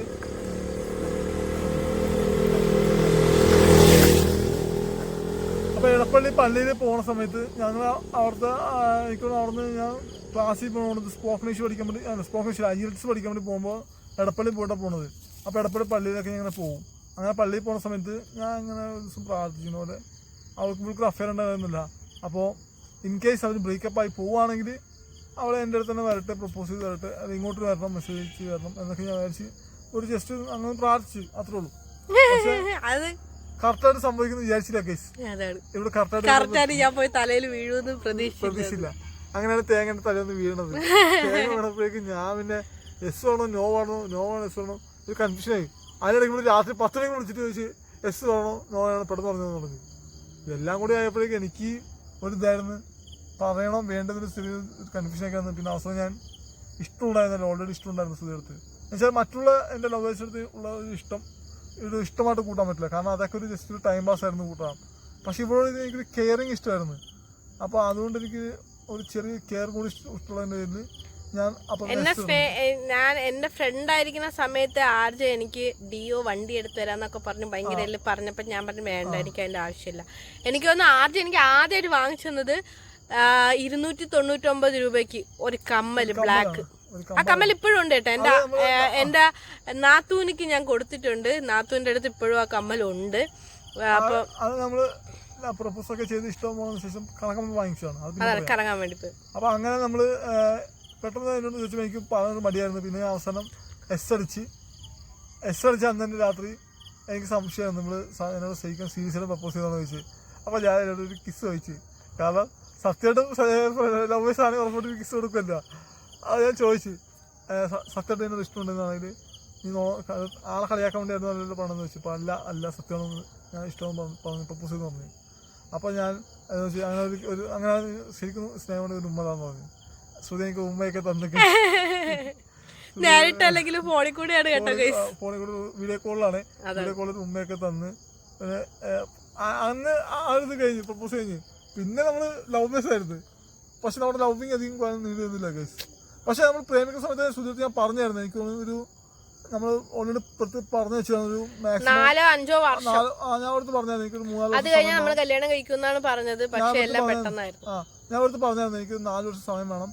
2018 ഇവിടെ എന്നെ പ്രപ്പോസ് ചെയ്തത് 2018 ഫെബ്രുവരി 21 വാലന്റൈൻസ് ഡേ കഴിഞ്ഞ് ഒരാഴ്ച വാലന്റൈൻസ് കഴിഞ്ഞിട്ട് 7 ദിവസം കഴിഞ്ഞപ്പോൾ പ്രപ്പോസ് ചെയ്യുന്നുണ്ട്. 2018 എനിക്ക് വാലന്റൈൻസ് ഡേ ഒന്നും അറിയത്തില്ലായിരുന്നു. 2018 ഫെബ്രുവരി 21 വൈകിട്ട് 7 മണിക്കാണ് പ്രപ്പോസ് ചെയ്യുന്നത്. അപ്പോൾ ഞാൻ അപ്പോഴും ഓക്കെ ഡിസിഷൻ എടുത്ത് ഞാൻ പറഞ്ഞു, നിനക്ക് ഒരാഴ്ച മുമ്പ് പ്രപ്പോസ് ചെയ്യാൻ പറയുന്നത്, അങ്ങനെയാണെങ്കിൽ വാലന്റൈൻസ് ഡേക്ക് പ്രപ്പോസ് ചെയ്ത പോലെ ആവൂലേ എന്ന് പറഞ്ഞ് ഞാൻ ചോദിച്ചു. ഇവിടുത്ത് ആക്കി കൊണ്ട് ചോദിക്കുകയും ചെയ്തിരുന്നു. കാരണം എനിക്ക് അതിനെ കുറിച്ചൊന്നും വലിയ ധാരണയില്ലല്ലോ ഗൈസ്. ഞാൻ ഇതിനെ കുറിച്ചൊന്നും വലിയ ഇതുള്ള ആളൊന്നും അല്ല. പക്ഷെ നമ്മളതിനെ കുറിച്ചെല്ലാം അപ്ഡേറ്റ് ആയിട്ടുള്ള ആളുകളാണ്. ഞാൻ വെറും വണ്ടിയായിരുന്നു. വണ്ടിയായിരുന്നു അതുകൊണ്ട് നല്ലെടുത്ത് ഒരുപാട് എനിക്ക് അതിനെ കുറിച്ചൊന്നും അറിയത്തില്ല ഗൈസ്. നേരെ ചൊവ്വേ റിപ്പബ്ലിക് ഡേ എന്ന് വെച്ച് കഴിഞ്ഞാൽ വാവളിച്ചിരിക്കുന്നതാണ് ഞാൻ. റിപ്പബ്ലിക് ഡേ എന്ന് പറഞ്ഞാൽ എന്താണ് ആർക്കറിയാം. ഇന്ത്യൻ സ്വാതന്ത്ര്യം എന്തൊക്കെ അത് പറയാൻ പാടില്ല ഗൈസ്. ഇന്ത്യ സ്വാതന്ത്ര്യം റിപ്പബ്ലിക് ഡേ കലണ്ടറിൽ നോക്കിട്ട് അതാണ് തേങ്ങ പ്രശ്നം. ബാക്കി ബില്ല് പറയാം. അപ്പൊ ഗൈസ് നമ്മുടെ ലവ് സ്റ്റോറി ഇങ്ങനെയൊക്കെ ആയിരുന്നു. നമ്മുടെ ലവ് പ്രപ്പോസ് ചെയ്തുള്ള അവസ്ഥ. പിന്നെ പിന്നെ ഏപ്രിൽ ഫെബ്രുവരി മുതൽ മാർച്ച് ഏപ്രിൽ വരെ നല്ല പ്രേമൊക്കെ ആയിരുന്നു. പക്ഷെ അതിൻ്റെ ഇടയ്ക്ക് ഒരു പ്രശ്നം എന്താ വെച്ച് കഴിഞ്ഞാൽ എനിക്ക് ഓൾറെഡി ആ സമയത്ത് അഫെയർ ഒക്കെ ഉണ്ട്. ശ്രുതിക്കതറിയാം. വേറെ ഒരു 3-4 അഫെയർ കൂടെ ഉണ്ടായിരുന്നു. അപ്പൊ അതൊന്നും വലിയ പക്ഷെ അതൊന്നും എനിക്ക് അത്ര വലിയ ലവായിട്ട് ഫീൽ ആയിട്ടില്ല. അതിന്റെ ടൈമിന് വേണ്ടി ജസ്റ്റ് ഫോൺ വിളിക്കുക. പക്ഷേ കാരണം ആ സമയത്ത് എനിക്ക് ഉണ്ടായിരുന്ന അഫെയർ ഒക്കെ ഓൾറെഡി ഞങ്ങൾ തന്നെ ധാരണയിലുണ്ടായിരുന്നു. വെച്ചാൽ അവരുടെ വീട്ടിൽ കല്യാണാലോചന വരികയോ അല്ലെങ്കിൽ എൻ്റെ വീട്ടിൽ കല്യാണാലോചന വരികയോ ചെയ്താൽ നമ്മൾ ഹാപ്പി ആയിട്ട് കൈ കൊടുത്ത് ഷേക്കാൻ്റെ പറഞ്ഞ് എന്ന് പറയുന്നുള്ള ഒരു ആ രീതിയിലുള്ള ലവ് ആയിരുന്നു ശരിക്കും പറഞ്ഞാൽ. അല്ലാതെ തലയ്ക്ക് പിടിച്ച പ്രേമോ അങ്ങനെയൊന്നും ആയിരുന്നില്ല. അതൊക്കെ ഒരു ടൈം പാസ് നമുക്ക് സമയം കാരണം അന്ന് എൻ്റെ അത്യാവശ്യം കാശും കാര്യങ്ങളൊക്കെ ഉണ്ടായിരുന്നു. കുഴപ്പമില്ലാതെ അല്ലേ തേങ്ങ എനിക്കറിയത്തില്ല. കുഴപ്പമില്ലാത്ത കാശും കാര്യങ്ങളൊക്കെ ഉണ്ടായിരുന്നു. ശ്രുതി വന്ന സമയത്ത് ഉണ്ടായിരുന്നില്ല. എനിക്കൊരു മിഠായി കുട്ടി ഞാൻ വാങ്ങിച്ചെടുക്കാൻ വേണ്ടി ശ്രുതി വേണം പറഞ്ഞിട്ടുള്ള ആളാണ്. എനിക്ക് അതുകൊണ്ട് ശ്രുതിനെ ശരിക്കും തേച്ചിട്ട് പോയത്. ഇപ്പോഴും ഞാൻ ആർജനം മുടിപ്പിക്കാൻ നിൽക്കാറില്ല. എങ്കിലും ഇപ്പോഴേ കുറച്ച് ആ ഒരു സ്നേഹത്തിലെത്തിയപ്പോഴല്ല ഇപ്പൊ നന്നായിട്ട് ഇതാവുണ്ട്. അല്ല എന്നാലും സ്വന്തമായി കഴിഞ്ഞതിന് ശേഷമാണ് അങ്ങനെയൊക്കെ ഇതായത്. അതിനു മുമ്പ് ഞാൻ എന്നെ സ്നേഹിച്ചിട്ടുള്ളവർക്ക് എന്നെ കുറിച്ച് അറിയാം. ആരായാലും എന്റെ ഫ്രണ്ട്സ് ആയാലും ഞാൻ ആരടുത്തൊന്നും ഇങ്ങോട്ടൊന്നും മേടിക്കൂല. പിന്നെ നമ്മുടെ ലവ് അങ്ങനെ 2-3 മാസം അങ്ങനെ പ്രേമിച്ച് അങ്ങനെ ഫോൺ വിളി കാര്യമൊക്കെ പോയിക്കൊണ്ടുന്ന സമയത്ത് സാധാരണ എൻ്റെ വീട്ടിൽ എന്നെ ഒരുപാട് സംസാരിക്കുന്ന എല്ലാ പെണ്ണുങ്ങളും എൻ്റെ വീട്ടിൽ എൻ്റെ അമ്മയോട് സംസാരിച്ചിട്ടുണ്ട്. എൻ്റെ എല്ലാ ഗേൾ ഫ്രണ്ട്സ് ആയാലും ബെസ്റ്റ് ആയിട്ടുള്ള പെൺപിള്ളേരായാലും ആൺപിള്ളേരായാലും എല്ലാവരും എൻ്റെ വീട്ടിൽ സംസാരിക്കാറുണ്ട്. ഇഷ്ടംപോലെ പിള്ളേർ വീട്ടിൽ വരാറുണ്ട്. പക്ഷേ ശ്രുതിയുടെ അടുത്ത് അബദ്ധത്തിൽ ഞാൻ അമ്മയുടെ അടുത്ത് സംസാരിക്കുമെന്ന് ഫോൺ കൊടുത്ത് ഇവള് മണ്ടത്തി ആദ്യം ഫസ്റ്റ് പറഞ്ഞത് ഓൾറെഡി ഒരു 4 വർഷം അഫെയർ ഉണ്ടായിരുന്നു. അവൻ നന്നായിട്ട് തേച്ചിട്ട് പോയി എന്ന് അതങ്ങോട്ട് പറഞ്ഞു. ആരെങ്കിലും ഇതൊക്കെ പറയുക, പ്രത്യേകിച്ച് കല്യാണം കഴിക്കാൻ ചെറുക്കൻ്റെ വീട്ടിൽ പോയി ആരും പറയുമോ? അവൻ ഒരിക്കലും പറയാൻ പാടാത്ത കാര്യമാണ് ശരിക്കും പറഞ്ഞാൽ. നേരത്തെ സത്യസന്ധത ആളല്ല, മണ്ടത്തരങ്ങളുള്ള ആള്. സത്യസന്ധതയുള്ള ആളല്ല. അത് ഭയങ്കര പെരും കള്ളിയില്ല. സത്യസന്ധത പറയരുത്, നല്ല കള്ളിയില്ലായിരുന്നു. പക്ഷെ മണ്ടത്തരമുള്ള ആളായിരുന്നു. അതുകൊണ്ട് ഈ മണ്ടത്തരം അങ്ങനെ കാണിച്ച് അതുകൊണ്ട് പറഞ്ഞപ്പോഴേക്കും വീട്ടിൽ നിന്ന് പ്രശ്നമായി. മമ്മി പറഞ്ഞ് എന്നെ ഇതിനു മുമ്പ് എൻ്റെ ലവേഴ്സിൻ്റെ അടുത്തോ അല്ലെങ്കിൽ എൻ്റെ അഫയറിന് ബെസ്റ്റിയുടെ പെമ്പിളുടെ അടുത്തൊന്നും മമ്മി സംസാരിക്കാൻ മമ്മി ഒന്നും പറഞ്ഞിട്ടില്ല, ഒന്നും എതിർത്തിട്ടില്ല. പക്ഷെ ഇവളുടെ അടുത്ത് മമ്മി എതിർപ്പ് കാണിച്ച് അവളെ വേണ്ട ആ പെണ്ണ് വിളിക്കണം ശരിയാവില്ല സംസാരിക്കണം ഇതാക്കി വിട്ടേക്കാൻ പറഞ്ഞ്. അങ്ങനെയൊക്കെ ആയിരുന്ന സമയത്ത് പിന്നെ ഞാൻ മമ്മിനെ കൺവിൻസ് ചെയ്യാൻ ശ്രമിച്ച് അവസാനം മമ്മി പറഞ്ഞ് അങ്ങനെ ഒരു കാര്യം ചെയ്ത് കൊണ്ടുപോകാൻ നോക്കട്ടെ, വന്ന് നേരിട്ടുണ്ട് സംസാരിക്കണം എന്നൊക്കെ പറഞ്ഞ് അങ്ങനെ പറഞ്ഞ്. അപ്പോൾ ഞാൻ മമ്മി അങ്ങനെ പറഞ്ഞ ധൈര്യത്തിൽ ഞാൻ ഇത് ഇവിടെ എറണാകുളത്ത് കൊണ്ടുവരാൻ വേണ്ടി ശ്രമം നടത്തി. എന്നുവെച്ചാൽ ഇവിടുത്തെ ബാംഗ്ലൂർ പറഞ്ഞ് വർക്ക് പോയിട്ട് ഒരു താല്പര്യമാകും പറഞ്ഞു. അപ്പോൾ എറണാകുളത്ത് ജോലി നോക്കാം, എറണാകുളത്ത് നമുക്ക് ജോലി നോക്കാം, എന്നിട്ട് അതൊക്കെ മമ്മി എടുത്ത് എനിക്ക് നല്ല ലുലുല വല്ലയിടത്തും കൊണ്ട് ജോലി വാങ്ങിച്ചു തന്നിട്ടുണ്ടെങ്കിൽ ഇന്ന് നമ്മൾ കല്യാണം കഴിക്കുന്നില്ലായിരുന്നു, കല്യാണം കഴിക്കാൻ തയ്യാറെടുപ്പിലെത്തോളായിരുന്നു. ഈ പൊട്ടാനാണെങ്കിൽ അതൊന്നും അറിഞ്ഞുകൂടാതെ എന്നെ കൊണ്ട് നേരെ കാട്ടിയിട്ട് ഇറങ്ങി. ഞാൻ ഇവൾക്ക് അങ്ങനെ ഹോസ്റ്റലൊക്കെ എടുത്ത് കൊടുത്ത് ഇവിടെ കൊണ്ട് നിർത്തുകയും ചെയ്തു. പക്ഷെ ജോലി ആ സമയത്ത് റെഡിയാക്കാനുള്ള ശ്രമം നടന്നില്ല. അത് മര്യാദയ്ക്ക് ശരിക്കും ആ സമയത്ത് ഞാൻ മണ്ടത്തരം കാണിച്ചു. ജോലിക്ക് ഞാൻ അപ്പോഴും ഓൺലൈനിൽ നോക്കിക്കൊണ്ടൊന്നും അല്ലാതെ ഇവളെയും കൊണ്ട് അതിന് ഷോപ്പിൽ ജസ്റ്റ് ജോലി അന്വേഷിച്ച് ഉറപ്പായിട്ട് കിട്ടിപ്പോയേനെ. അന്ന് കിട്ടാതെ പോയ മെയിൻ കാരണം ഞാനത് ഓൺലൈനിൽ നോക്കി പിന്നെ ഫ്രണ്ട്സിലൂടെ കറങ്ങി നടന്ന് അങ്ങനെ ഹോസ്റ്റലിൽ നിന്ന് ഇവിടെ ഇറക്കി വിട്ട്. അപ്പോൾ ഹോസ്റ്റലിൽ ഇവിടെ തിരിച്ച് വീട്ടിൽ കൊണ്ടാക്കാമല്ല. അപ്പോൾ ഇവിടുത്തെ ഞാൻ തിരുവനന്തപുരത്ത് വീട്ടിൽ വരാൻ വേണ്ടി പറഞ്ഞ് ഞാൻ ഇവിടെ റേഡിയോ സ്റ്റേഷൻ കൊണ്ടാക്കാൻ വേണ്ടിയിട്ട് ഏപ്രിൽ 24 വൈകിട്ട് ഞാൻ ഇവിടെയും കൊണ്ട് നമ്മൾ റേഡിയോ സ്റ്റേഷനിലേക്ക് പോവാണ്.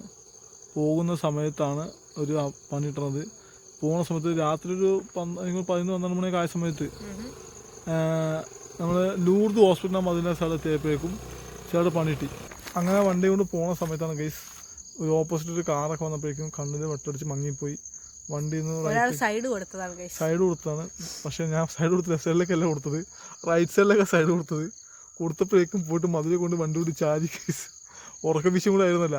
മതിലോട് വണ്ടി കയറി ഇടിച്ച് പോസ്റ്റ് ഇടിച്ച് കയറി റൈറ്റ് സൈഡിലെ കാല് ചിരട്ട വിട്ട് മതിലിൽ പോസ്റ്റ് ഇടിച്ച് ലോക്കായി പൊട്ടി, ചിരട്ട പൊട്ടി.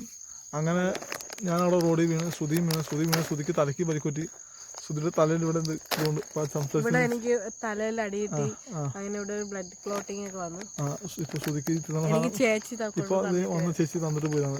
പിള്ളേർക്ക് കൊടുക്കാൻ വേണ്ടി കൊണ്ടുപോകുന്ന സാധനമായിരുന്നു. ആ ചേച്ചി നമ്മളെ കാണുമ്പോൾ നമുക്ക് തന്നിട്ട് പോയി. സന്തോഷമുള്ള കാര്യമാണ്. താങ്ക് യു സോ മച്ച് ചേച്ചി. പിന്നെ നമ്മൾ എന്നെ കൊണ്ട് ഹോസ്പിറ്റൽ പോകുമ്പോൾ ശ്രുതി റോഡിൽ നിൽക്കുന്ന സമയത്ത് ഒരു ബൈക്ക് വന്ന് ഒരു ബുള്ളറ്റ് വന്ന് തൊട്ടടുത്ത് ലൂർദ് ഹോസ്പിറ്റലാണ്, അവിടെ പോയാൽ മതിയായിരുന്നു. സത്യം ഞാനൊക്കെ ആ വേദനയിൽ ആ വിഷമത്തിൽ ടെൻഷനിൽ ആയിരിക്കുന്ന സമയത്ത് നമ്മളതൊന്നും ഓർക്കുന്നില്ല. ലൂർദ് ഹോസ്പിറ്റലിനെ മതിലാണ് കൊണ്ട് ചാരിയത്. ആ ഹോസ്പിറ്റലിൽ കൊണ്ടുപോകാതെ വന്നൊരു ബുള്ളറ്റ് എന്നെയും ബുക്ക് കൊണ്ട് നേരെ ഗവൺമെൻറ് ആശുപത്രി കൊണ്ടാക്കി തന്നെ, നമ്മളെ എറണാകുളം ജനറൽ ആശുപത്രി കൊണ്ടാക്കി തന്നെ. പക്ഷെ അവിടെ കൊണ്ടാക്കിയ പ്രശ്നം വെച്ചാൽ അവിടെ പോയപ്പോഴേക്കും പച്ചക്ക് ഇട്ട് കുത്തി ഇതാക്കിയിട്ട് അവർ മൈൻഡ് പോലും ചെയ്യുന്നില്ല അല്ലേ. കുറെ നേരം അവിടെ കിടക്കുന്നില്ല, ആരും മൈൻഡ് ചെയ്ത് അങ്ങോട്ട്. എന്നിട്ട് എൻ്റെ ഫ്രണ്ട്സിനെ കുടിച്ചെടുത്ത് എൻ്റെ ഫ്രണ്ട് വന്ന് അപ്പോൾ നമ്മൾ എന്നെ ആശ്രയം കൊണ്ടാക്കാൻ പറഞ്ഞു. ആശ്രയം കൊണ്ടുപോകാൻ വേണ്ടി നോക്കിയപ്പോഴേക്കും കയ്യിൽ ട്രിപ്പ് ഇട്ടിട്ടുണ്ടായിരുന്നില്ല. അപ്പോൾ ആ ട്രിപ്പോടെ പോയപ്പോഴേക്കും അവർക്കും എടുക്കാൻ ഭയങ്കര മടി തോന്നി. കാരണം വേറെ ഹോസ്പിറ്റൽ വന്നല്ലേ എന്തെങ്കിലും പറ്റിപ്പോയാൽ പിന്നെ നേഴ്സുമാരുടെ സമരം തന്നുകൊണ്ടിരിക്കും. അങ്ങനെ അവർ എടുക്കൂലെന്ന് പറഞ്ഞ് അങ്ങനെ മൊത്തം പണിയായിപ്പോയി ശരിക്കും പറഞ്ഞാൽ ഇല്ല തേങ്ങ. പിന്നെ അവിടെ നിന്ന് ആശ്രയം എടുക്കാൻ പറ്റി നേരെ നമ്മുടെ തിരുവപ്പ് കുളത്തിനടുത്തൊരു ഹോസ്പിറ്റൽ കാർമിക രീതി അവിടുത്തെ ഹോസ്പിറ്റലിലേക്ക് കൊണ്ടുവന്ന്. അത് പ്രൈവറ്റ് ഹോസ്പിറ്റലാണ്, ചെറിയ ഹോസ്പിറ്റലാണ്. പക്ഷെ അത് ക്ലിനിക്ക് പോലത്തെ ചെറിയ ഹോസ്പിറ്റലാണ്. അവിടെ കൊണ്ടുവന്നപ്പോൾ പ്രശ്നം എന്ന് വെച്ചാൽ പൈസ എടുക്കണമല്ല. അപ്പം ഞാൻ വീട്ടിൽ മമ്മീനെ ഫോൺ വിളിച്ചെന്ന് പോലെ വരാൻ വേണ്ടി പറഞ്ഞു പൈസയ്ക്ക്. അപ്പോൾ അനിയന്മാരടുത്ത് കൊടുത്തിട്ടാന്ന് പറഞ്ഞു. അപ്പോൾ രണ്ടാമത്തെ അനിയൻ പൈസയും കൊണ്ട് വരികയാണ്. അവൻ വന്ന് കണ്ടപ്പോഴേക്കും ഇവിടെ കണ്ടപ്പോഴേക്കും അവൻ വീട്ടിൽ പോയി പറഞ്ഞു കൊടുത്ത്. മൂത്ത അനിയനാണെങ്കിൽ പറയില്ലായിരുന്നു, ഇളയ അനിയനും പറയില്ല. ഈ രണ്ടാമത്തെ അനിയൻ എന്നെ പോലെ അണിച്ചിട്ട് വാ ഓടാരിയാണ്. അവൻ വീട്ടിൽ പോയി അത് അങ്ങനെ പറഞ്ഞത്. മമ്മി അത് വീട്ടിലും അപ്പം തന്നെ പറഞ്ഞിട്ട് മമ്മി നേരെ ഹോസ്പിറ്റലിൽ വന്ന് പ്രശ്നം ഒച്ചപ്പാടും ബഹളമൊക്കെ ആയി. ഇവിടെ പിടിച്ച് മമ്മി തല്ലി ചെയ്ത് അങ്ങനെ മമ്മി കുറെ തല്ലി. എന്നിട്ട് കാരണം മമ്മിക്ക് ടെൻഷനായി പോയി. സാധാരണ ഞാൻ ആക്സിഡന്റ് ആകുമ്പോൾ എനിക്ക് അത്രയും മുറിവൊന്നും പൈക്കൊന്നും പറ്റാറില്ല. കാരണം എല്ലാം പൊട്ടിപ്പോയില്ല, സാധാരണ അത്രയും പറ്റാറില്ല. അപ്പൊ അതൊക്കെ മമ്മിക്ക് ആണും പെണ്ണും കെട്ട ഒരു സാധനത്തിനെ കൊണ്ടുവന്ന് എന്റെ മോന്റെ ജീവിതം നശിപ്പിച്ച് അതായത് എല്ലായിടത്തും നടക്കുമ്പോൾ ഭയങ്കര പ്രശ്നം. അങ്ങനെ ഹോസ്പിറ്റലിൽ വെച്ച് ഭയങ്കര പ്രശ്നമായി മമ്മി. കാരണം മോൻ ആ സിറ്റുവേഷൻ കാണുമ്പോൾ ആർക്കും ദേഷ്യമില്ല. ആ ദേഷ്യം ഇച്ചിരി കൂടിപ്പോയി. എന്നെ നമുക്ക് ഇച്ചിരി ദേഷ്യം കൂടുതലാണ്. അപ്പോൾ ആ ദേഷ്യം ശരിക്കും ഒച്ചപ്പെടുമ്പോഴൊക്കെ ആയി പ്രശ്നമായി. എന്നിട്ട് അവസാനം ഇവിടെ അടുത്ത് പോകാൻ പറഞ്ഞ് ഇവിടെ മമ്മി തല്ലിയിട്ട് നേരെ ഫുഡൊക്കെ വാങ്ങിയിട്ട് റേഡിയേഷൻ കൂടെ ആക്കി കൊടുത്തു. ഫുഡും വാങ്ങിച്ച് റേഡിയേഷൻ്റെ ടിക്കറ്റ് എടുത്ത് ഇവൾക്ക് ടിക്കറ്റ് എടുത്ത് ഇവിടെ പറഞ്ഞേക്കാൻ വേണ്ടി മമ്മി ഇവൾക്ക് മലപ്പുറത്തേക്ക് പോകണമെന്ന് പറഞ്ഞത്. അപ്പോൾ അങ്ങനെ അവസരം മമ്മി മലപ്പുറത്തേക്ക് ടിക്കറ്റ് കൊടുത്ത് ഇവിടെ ഫുഡും വാങ്ങിച്ച് ഇവിടെ റേഡിയേഷനിലാക്കിയിട്ട് മമ്മി നേരെ ഇവിടെ ഫുഡ് കൊണ്ട് കളഞ്ഞു. ഇവിടെ കഴിച്ചില്ല. ഇവിടെ തല്ലിന്റെ ദേശത്തിൽ ഫുഡ് കളഞ്ഞ് മമ്മീന്റെ ഹോസ്പിറ്റലിൽ ലൈഫിൽ ആദ്യമായിട്ട് എന്നെ ഒരാൾ ഉപദ്രവിച്ചിട്ടാണ് തിരിച്ചു ഉപദ്രവിക്കാതിരുന്നത്. അത് ഉണ്ടെങ്കിൽ ആദ്യം അമ്മേനെയാണ്. എന്നിട്ട് നമ്മൾ തിരിച്ച് മമ്മി ഹോസ്പിറ്റലിൽ ഞാൻ ഭയങ്കര അഹങ്കാരിയായിരുന്നു. പക്ഷെ അല്ല, എനിക്ക് ദേഷ്യം വന്നു കഴിഞ്ഞാൽ ഞാൻ നല്ല കൊടുക്കും. ഞാൻ എന്റെ അമ്മയ്ക്ക് ഞാൻ ഒരു അടി ഒരു പ്രാവശ്യം ഇവിടെ അമ്മേനോട് തല്ലിയിട്ടുണ്ട് കേസ്. തലയ്ക്ക് വരുന്ന സൂലത്ത് അമ്മേനെ തല്ലിയിട്ടുണ്ട്. എനിക്ക് ആ കാര്യത്തിൽ ഇവളോട് ഭയങ്കര ദേഷ്യമാണ്. അതാണ് കാര്യം. അത് ഒന്നും ഉൾമനസ്സിൽ പേടിയുണ്ടായിരുന്നു. കാരണം അമ്മയ്ക്ക് ദേഷ്യം വന്ന അമ്മ എന്തും ചെയ്യും, എങ്ങനെ വേണോ ഉപദ്രവിക്കാം. അങ്ങനെ ആയപ്പോ ചൂട് ചട്ടുകം കൊണ്ട് ഞാൻ അമ്മേനെ ഞോണ്ടിയതാണ്. പക്ഷെ ഇവളോട് അമ്മേനെ തല്ലിട്ട് ചൂടുണ്ടെന്ന് ഞാൻ അറിഞ്ഞില്ലായിരുന്നു. ചൂട് തട്ടപ്പിച്ച് അമ്മേനെ ഉപദ്രവിച്ചിട്ട് അതേ അമ്മ ചൂട് കൊണ്ടതിന്റെ ദേഷ്യത്തിൽ ഇവിടെ തല്ലിയപ്പോൾ ഇവിടെ അമ്മേനെ തിരിച്ചെല്ലാൻ പാടില്ലായിരുന്നു. അത് ഇവളുടെ ഭാഗത്ത് മിസ്റ്റേക്ക് അല്ലേ കേസ്. നമുക്ക് വീട്ടിൽ പോയിട്ട് ബാക്കി പറയാം. കാരണം ഇരുട്ടായി തുടങ്ങി ഇവിടെ അല്ലേ തേങ്ങ. അപ്പോൾ ഗൈസ് അങ്ങനെ പ്രശ്നങ്ങളായിരുന്നു വീട്ടിൽ ചെന്നപ്പോഴും. വീട്ടിൽ ചെന്നിട്ട് ഹോസ്പിറ്റലിൽ വീണ്ടും മമ്മി തിരിച്ചു വന്നിട്ടും ഇവിടെ കൊണ്ടാക്കിയിട്ട് വന്നിട്ട് എൻ്റെ അടുത്തും പ്രശ്നം ഉണ്ടാക്കാനില്ല. എന്നെയും കൂടെ തല്ലി ചീത്ത പറഞ്ഞ് പ്രശ്നം ഉണ്ടാക്കി. വീട്ടിലോട്ട് വേറെ പ്രശ്നമായിരുന്നു. വീട്ടിലോട്ട് വേറെയും പ്രശ്നം ഉണ്ടായിരുന്നു. ഇവള് മലപ്പുറം പോയിട്ട് ഇവിടും വെറുതെ ഇരുന്നില്ല. ഇവള് ആരെ കൊണ്ട് വിളിപ്പിച്ച് ഇവള് ആത്മഹത്യ ചെയ്താന്ന് പറഞ്ഞിട്ട് ഭീഷണിപ്പെടുത്തി വിളിപ്പിച്ച് അങ്ങനെ പ്രശ്നം ഉണ്ടാക്കി. ഇവളും പ്രശ്നം ഉണ്ടാക്കി. അപ്പൊ ആ പ്രശ്നം വീട്ടിൽ കാരണം നമ്മള് ചെയ്യാത്തൊരു തെറ്റാണ്. പിന്നെ നമ്മുടെ കയ്യിൽ നിന്ന് ഒരു ഇതല്ല, പിന്നെ എന്നെ അടിക്കുകയും കൂടി ചെയ്തു. എനിക്ക് ഭയങ്കര ആ ദേശത്തിന് ഇവിടെ ആത്മഹത്യ ചെയ്തുകൊണ്ട് വിളിച്ചു പറഞ്ഞു. എനിക്ക് ആ പ്രശ്നത്തിൽ ഞാൻ ആ സമയത്ത് ജസ്റ്റ് ചെറിയ പൊട്ടുണ്ടായുള്ളൂ. അവർ പ്ലാസ്റ്റർ ഇട്ട് ഉണങ്ങും പറഞ്ഞ സാധനം കൊടുത്തു. പ്ലാസ്റ്റർ ഒക്കെ ഇട്ട് വീട്ടിലൊന്നും കിടത്തിയേക്ക്. ഈ സമയത്ത് ഇവിടെ ആത്മഹത്യ ചെയ്തുകൊണ്ട് പ്രശ്നം. വീട്ടിൽ വീണ്ടും പ്രശ്നം ഒച്ചപ്പെടുമ്പോഴായി. വീട്ടിൽ വീണ്ടും അമ്മ എന്നെ ചീത്ത പറഞ്ഞ് പ്രശ്നം ഉണ്ടാക്കി. ഞാൻ കാരണം വലിയ പ്രശ്നം വീട്ടിൽ. അപ്പം അങ്ങനെ പ്രശ്നം അവസാനം ഞാൻ എന്ത് ചെയ്തു, ഇവളെ വിളിച്ചു പറഞ്ഞ് ഞാൻ വീട്ടിലോട്ട് ഇറങ്ങി വരാം, എന്നെ കൊണ്ടുപോകുന്നു പറഞ്ഞു. ഞാനപ്പോ ഈ വീട്ടിൽ നിൽക്കണം, എന്റെ അമ്മയുടെ കൂടെ നിൽക്കുകയാണ്. എനിക്ക് പണിയൊന്നും ഇല്ല, ആകെ ഞാനും പെട്ടിരിക്കുന്ന സമയത്ത്. ഞാൻ വിളിച്ചു എനിക്ക് ഇങ്ങോട്ട് വരണം, വിളിച്ചുകൊണ്ട്. അപ്പൊ ഞാൻ പറഞ്ഞു എന്റെ കൂടെ വരണ എന്ത് കണ്ടിട്ടാണ് എന്റെ കൂടെ വരുന്നത്? എന്റെ വീട്ടിൽ സൗകര്യങ്ങളില്ല, നിന്റെ വീട്ടിലുള്ള പോലെ സൗകര്യങ്ങളൊന്നും ഇല്ല, കക്കൂസില്ല, വഴിയില്ല. ഇതൊക്കെ ഞാൻ ഓൾറെഡി കണ്ടിട്ടുള്ളതാണ്. പ്രേമിക്കുന്ന സമയത്ത് ഞാൻ വന്നിട്ടുള്ളതാണ്. എനിക്കറിയാം അറിയാം.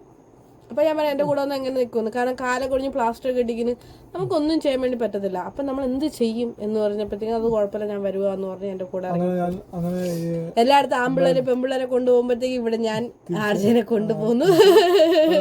മെയ് മാസം 21 ശ്രുതി വന്ന് വിളിച്ചുകൊണ്ട് വന്നു ഇങ്ങോട്ടേക്ക്. അതെ, ഞാൻ 21 പറയാൻ കാരണം മെയ് 21 അനിയന്റെ ബർത്ത്ഡേ ആണ്. അല്ല, മാർച്ച് 21 ബർത്ത്ഡേ ആണ്. ബർത്ത്ഡേ ഒരു മാസം കഴിഞ്ഞിട്ട് എന്റെ ബർത്ത്ഡേ ഏപ്രിൽ 25 അത് കഴിഞ്ഞ് അടുത്ത മാസം എൻ്റെ ബർത്ത്ഡേക്ക് 4 ദിവസം മുന്നേ എനിക്ക് ഓർമ്മയുണ്ട്. മെയ് 21 ഇവിടെ നിന്ന് വിളിച്ചുകൊണ്ട് വന്നു. ഇവിടെ മെയ് 25 ഇവളുടെ ബർത്ത്ഡേ ആണ്.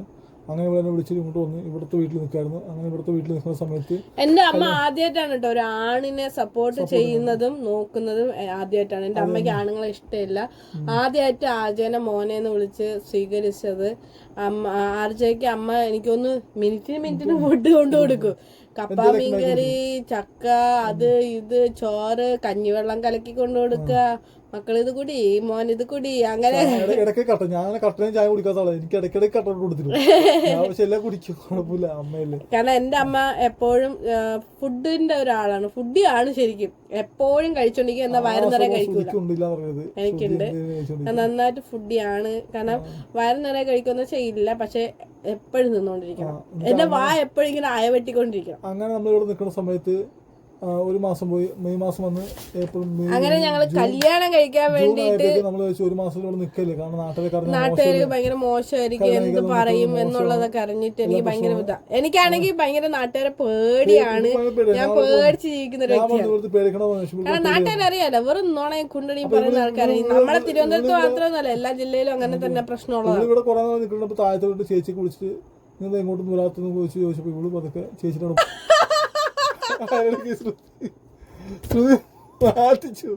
നാട്ടിച്ചു ഗൈസ്, നാട്ടിച്ചു. ഇവള് വെറുതെ വീട് വരുന്ന സമയത്ത് എങ്ങനെ ശല്യം വൃത്തി കാണിക്കുന്നത്. എന്നിട്ട് ഗൈസ് ഒരു ബാക്കി പറയട്ടെ. എന്നിട്ട് ഇവള് ഇടയ്ക്കിടയ്ക്ക് അപ്പൊ താഴത്തുള്ള ചേച്ചി ഇങ്ങനെ ഇടയ്ക്കിടയ്ക്ക് വിളിച്ച് ശല്യം ചെയ്യുന്നത്.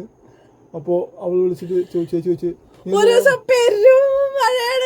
പെരുമഴ. അപ്പൊ എന്റെ അടുത്ത് താഴെ ചേച്ചി വിളിച്ചിട്ട് പറഞ്ഞു നിനക്ക് ഒറ്റയ്ക്ക് കിടക്കാൻ പേടിയാണെങ്കിൽ നിങ്ങ് പോരെന്ന് പറഞ്ഞ് ഞാൻ ആർജയുണ്ട്, ആർജനെ എങ്ങനെ ഒറ്റയ്ക്ക് ഇട്ടിട്ട് പോവും. എന്നിട്ട് അവരടുത്ത് കള്ളത്തരം പറയാനും പറ്റത്തില്ല, പോവാതിരിക്കാനും പറ്റില്ല. അങ്ങനെ ആർജനെ ഞാൻ ഒറ്റയ്ക്ക് ഇവിടെ ഇട്ടിട്ട് ഞാൻ താഴെ പോയി അവിടെ കിടന്ന്. പിറ്റേന്ന് ഞങ്ങൾ കല്യാണം കഴിക്കാൻ വേണ്ടി തീരുമാനിച്ചു ഗൈസ്. ഞാൻ മൂത്ത വല്യമ്മേനൊക്കെ പോയി അറിയിച്ച്. കാരണം ആ സമയത്ത് നമ്മൾ അമ്മേനെ ഞാനും ആർജയും കൂടി ഓഫനേജിൽ കൊണ്ടാക്കി. അമ്മ അവിടെ ഉണ്ടായിരുന്നു. പക്ഷെ എങ്കിലും രാത്രി ഒറ്റയ്ക്ക് നിൽക്കുന്നത് സേഫ് അല്ലാണ്ട് വിളിച്ചായിരുന്നു അവര്. അങ്ങനല്ലേ? അല്ല, അമ്മേനെ കൊണ്ടാക്കിയായിരുന്നു. എന്റെ കാല് ഒടിഞ്ഞ് കിടന്നില്ലേ, അത് ഒന്ന് ഇതായി വരുന്ന സമയം അല്ലല്ല അമ്മ ഉണ്ടായിരുന്നു, സോറി കേസ്. അമ്മ കാലിലെ പ്ലാസ്റ്റർ വെട്ടിക്കഴിഞ്ഞിട്ടൊക്കെയാണ് അമ്മേനെ നമ്മൾ കൊണ്ടാക്കുന്നത്. അപ്പൊ ഞാൻ താഴെ പോയി കിടന്ന് ഉറങ്ങുകയും ചെയ്തു. പിറ്റേന്ന് ഞാൻ വരുമ്പോ ചേച്ചിയുടെ അമ്മയുടെ അടുത്ത് നിന്ന് 5000 രൂപ കടവും വാങ്ങിച്ചിട്ടാണ് വരുന്നത്, പോയി താലി വാങ്ങിക്കാൻ വേണ്ടിയിട്ട്. കാരണം എന്റെ ഡ്രീം ആയിരുന്നു വലിയ താലി ഇടണം, നല്ല അടിപൊളി മാല ഇടണം എന്നൊക്കെ. 300 ഉണ്ടായിരുന്നു താലിക്ക്, 1 ഗ്രാമും 300 ഇതും ഉണ്ടായിരുന്നു.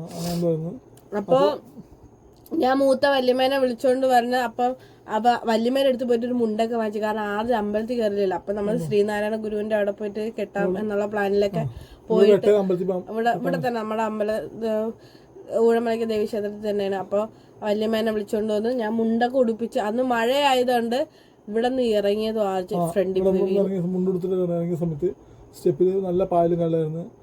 ഒന്നാമത് കാല് പ്ലാസ്റ്റർ അപ്പൊ ഞൊണ്ടി ഇറങ്ങുന്നത്. അപ്പൊ ഞൊണ്ടി ഇറങ്ങിയതാണ്. ശ്രുതിയെ ശരീരത്തിൽ പിടിക്കാൻ പറഞ്ഞതാണ്. പക്ഷെ എന്നെ കൊണ്ട് താങ്ങിയില്ല, വിട്ടുകളഞ്ഞു. കാലോടെ വിട്ടുപോയി, അളിയാ കൈ വിട്ടുപോയി. അങ്ങനെ പായലിൽ കാല് അങ്ങനെ വീണ് പടക്ക് എന്നൊരു സൗണ്ടും കേട്ട് കാലൊടിയുകയും ചെയ്ത്. ആർജിരുന്നു മോങ്ങല്. അപ്പോഴും ചെറിയ ചാറ്റൽ മഴയുണ്ട്, മേളിൽ മരം മുറിക്കുന്ന മാമന്മാരൊക്കെ ഉണ്ടായിരുന്നു. അങ്ങനെ ഞാൻ ഇവിടെ നിന്ന് ഓടിപ്പെടഞ്ഞ് മേളിൽ പോയിട്ട് ഞാൻ പറഞ്ഞു, മാമൻ എനിക്കൊരു ഹെൽപ്പ് ചെയ്യുമോ, എന്റെ കൂടെ എന്റെ ചേട്ടൻ വീണ് കാലൊടിഞ്ഞു വന്ന് പെട്ടെന്ന് ഒരു ഓട്ടോറിക്ഷ വിളിക്കാൻ പോലും എനിക്ക് ആരും പരിചയമില്ല കേട്ടോ കൈസ്. അങ്ങനെ ഞാൻ മോളില് വീട്ടിലൊക്കെ പോയി പറഞ്ഞ് അങ്ങനെ അവര് നമ്മളെ ഇവിടെ ഉള്ള ഒരു ചേട്ടൻ, അയ്യപ്പൻകുഴിയിലുള്ള ചേട്ടനാണ്. ആ ചേട്ടൻ ഇപ്പൊ ശരിക്കും പറഞ്ഞാൽ ജീവിച്ചിരിപ്പില്ല, ചേട്ടൻ മരിച്ചു. ഞങ്ങളുടെ കല്യാണത്തിന്റെ ഏക സാക്ഷിയായിരുന്നു. പുള്ളി മരിച്ചിട്ട് അധികമായിട്ടില്ല. അപ്പൊ അങ്ങനെ അപ്പൊ ആ ചേട്ടനാണ് നമ്മളെ ഇവിടുന്ന് ആ ചേട്ടൻ ഓട്ടോ ഇവിടം വരെ ഇറക്കി. എന്നിട്ട് ആ മരം മുറിക്കുന്ന ചേട്ടന്മാരെല്ലാം കൂടി വന്ന് ആർജനെ പൊക്കി എടുത്തോണ്ട് പോയി വണ്ടിയിലേക്ക്. എന്നിട്ട് വണ്ടി ഇവിടെ നിന്ന് മേള് വരെ തള്ളി കയറ്റാണ് ചെയ്തത്. ഞാൻ ഭയങ്കര കരച്ചിലായിരുന്നു, എന്ത് ചെയ്യണം എന്ന് പറഞ്ഞാൽ കയ്യിൽ 5 പൈസ ഇല്ല. ലാസ്റ്റ് മൂത്ത വല്യമ്മേനെ പോയി കൂട്ടിക്കൊണ്ടുവന്ന് ഞാനും മൂത്ത വല്യമ്മ ആദ്യം കൂടി ഞങ്ങൾ അവിടെ പോയി ജസ്റ്റ് ഒന്ന് താലി കെട്ടി. അവിടെ ആ വേദന തന്നെ ഞങ്ങൾ താലി കെട്ടാൻ താലികെട്ടി സംഭവിച്ചത്. ആ സമയത്ത് ആ ഓട്ടോ ചേട്ടനും പിന്നെ സുധീർ അമ്മയും മൂത്ത വല്യമ്മയും അമ്പലത്തിൽ പോയിട്ട് മാത്രമല്ല, വേറെ ഉണ്ടായിരുന്നില്ല. ജസ്റ്റ് താലിട്ട് നമ്മൾ അപ്പത്തിന് അങ്ങനെ ഞങ്ങൾ നെടുമങ്ങാട് ആശുപത്രിയിലേക്കാണ് പോയത്. ആ ചേട്ടന്റെ ഓട്ടോറിക്ഷ പൈസ ഇന്നും കൊടുത്തിട്ടില്ല. ശരിക്കും പറഞ്ഞു കഴിഞ്ഞാല് 500 രൂപ ആ ചേട്ടന് ഓട്ടോ കൂലി കൊടുക്കാണ്ട് അന്നത്തെ പല പ്രാവശ്യം ആഗ്രഹിച്ചിട്ടുണ്ട് കൊടുക്കാൻ വേണ്ടിയിട്ട്, പക്ഷെ ഇതുവരെയും പറ്റിയിട്ടില്ല. എന്തായാലും എനിക്കൊരു ജോലി കിട്ടിക്കഴിഞ്ഞാൽ മസ്റ്റായിട്ട് ഞാൻ ആ ചേട്ടന്റെ അമ്മയ്ക്ക് ആ പൈസ കൊണ്ടുപോയി കൊടുക്കും എന്നത് എൻ്റെ ഒരു ആഗ്രഹമാണ്. ഞാൻ എന്തായാലും കൊടുക്കാം. കാരണം അത് മോശമാണ്. ഒരാൾ മരിച്ചു കഴിഞ്ഞാൽ അവരുടെ ആത്മാവിനെങ്കിലും ഒരു ഇച്ചിരി സമാധാനമായിട്ട് നമുക്ക് നമ്മൾ പറ്റിച്ചിട്ടില്ല എന്നുള്ളത് അറിഞ്ഞിരിക്കണം. അതിന് വേണ്ടിയിട്ടാണ്. അപ്പം അങ്ങനെയൊക്കെ നമ്മള് ഹോസ്പിറ്റലിൽ പോയപ്പോഴത്തേക്കും കാലിൽ പഴുപ്പ് ഏറിയെന്നും പറഞ്ഞു പച്ചയ്ക്ക് എടുത്തിട്ട് കുത്തി. ഒറ്റ കുത്തി ഇഞ്ചക്ഷൻ കുത്തി ഒറ്റ നിലവിളി. ആ സമയത്താണ് വീട്ടിൽ നിന്ന് മമ്മി വിളിക്കുന്നത്. അപ്പൊ മമ്മി വിളിച്ചപ്പോൾ ഞാൻ ഒച്ചപ്പാട് കരഞ്ഞോണ്ടിരിക്കുകയാണ്. അപ്പൊ എന്താ പ്രശ്നം വെച്ചാൽ നമ്മുടെ കാലിന് ഹോസ്പിറ്റലാന്ന് പറഞ്ഞു. കാലിവിടെ വീട്ടിൽ വീണ് ഒന്ന് തന്നെ വീണ് ഹോസ്പിറ്റലാണ്. മമ്മി കരഞ്ഞു പറഞ്ഞു, വേനച്ച് കരഞ്ഞു പറഞ്ഞു. അപ്പത്തിന് മമ്മി ഒച്ചപ്പാടും പറയട്ടെ. പെട്ടെന്ന് വണ്ടി കൊണ്ടുവന്നില്ല. ഇപ്പൊ ഞങ്ങൾ പോലീസിന് കൊണ്ടുവരുന്നോണ്ട് ഒച്ചപ്പാടും പറയായി. അവസാനം ഞാൻ ഇവിടെയും കൊണ്ട് എറണാകുളത്ത് കൊണ്ട് പ്ലാൻ വരുന്നില്ലെന്ന് പറഞ്ഞു. പക്ഷെ ഞാൻ പറഞ്ഞു വാന്ന് പറഞ്ഞു. എനിക്ക് ചതിക്കാൻ താല്പര്യമുണ്ട്, ഞാൻ വേറെ ഒന്ന് കൂടെ വരാൻ പറഞ്ഞു. കാരണം ഇട്ടിട്ട് പോയി കഴിഞ്ഞാൽ പുറപ്പെടും. പിന്നെ രണ്ടാമത് തിരിച്ച് വീണ്ടും നമ്മൾ നിൽക്കും ഉറപ്പില്ല. അതാണ് അവസ്ഥ. നിങ്ങൾ ചതിക്കാൻ താല്പര്യമില്ല ഒന്നാമത്തേലും. അപ്പോൾ ഞാൻ പറഞ്ഞ് വരാൻ പറഞ്ഞു. കാരണം ഓൾറെഡി ഞാൻ പറഞ്ഞ പോലെയാണ് വീട്ടിൽ കല്യാണം നടന്നുകൊണ്ടിരിക്കുകയായിരുന്നു. ഓസ്ട്രേലിയയിൽ നിന്നും ബാംഗ്ലൂരിൽ നിന്നൊക്കെ ഉണ്ട്. പിന്നെ ഒരു കാനഡ ആലോചന, മൊത്തം 3 ആലോചന ആഴ്ച റെഡിയായി ഉറപ്പിച്ചിരിക്കുന്ന സമയത്താണ് ഈ പ്രശ്നം ആവുന്നത്. 3 കൂടി അവർക്ക് എല്ലാം കൺഫേം ആയി.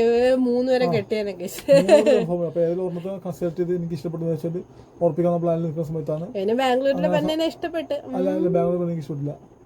ആ പെണ്ണിക്ക് ഇഷ്ടപ്പെട്ടില്ല. പക്ഷെ നല്ല ആസ്തി ഉണ്ട്, നല്ല പൈസ ഫാമിലിയാണ്. എനിക്ക് ഓസ്ട്രേലിയൻ പെണ്ണിനെ ഇഷ്ടപ്പെട്ടു, കാനഡ പെണ്ണിനെ ഇഷ്ടപ്പെട്ടു. അപ്പോൾ 2 കയ്യിൽ ഒരെണ്ണത്തെ കല്യാണം കഴിപ്പിക്കാന്ന് വിചാരിച്ചിരിക്കുകയായിരുന്നു. അപ്പോൾ ഞാൻ പക്ഷേ ഇവിടെ കൊണ്ടുപോയി ഇവിടെ വിട്ടിട്ട് പോയി ഇവിടെ ചതിക്കുന്ന അവസ്ഥ വരും.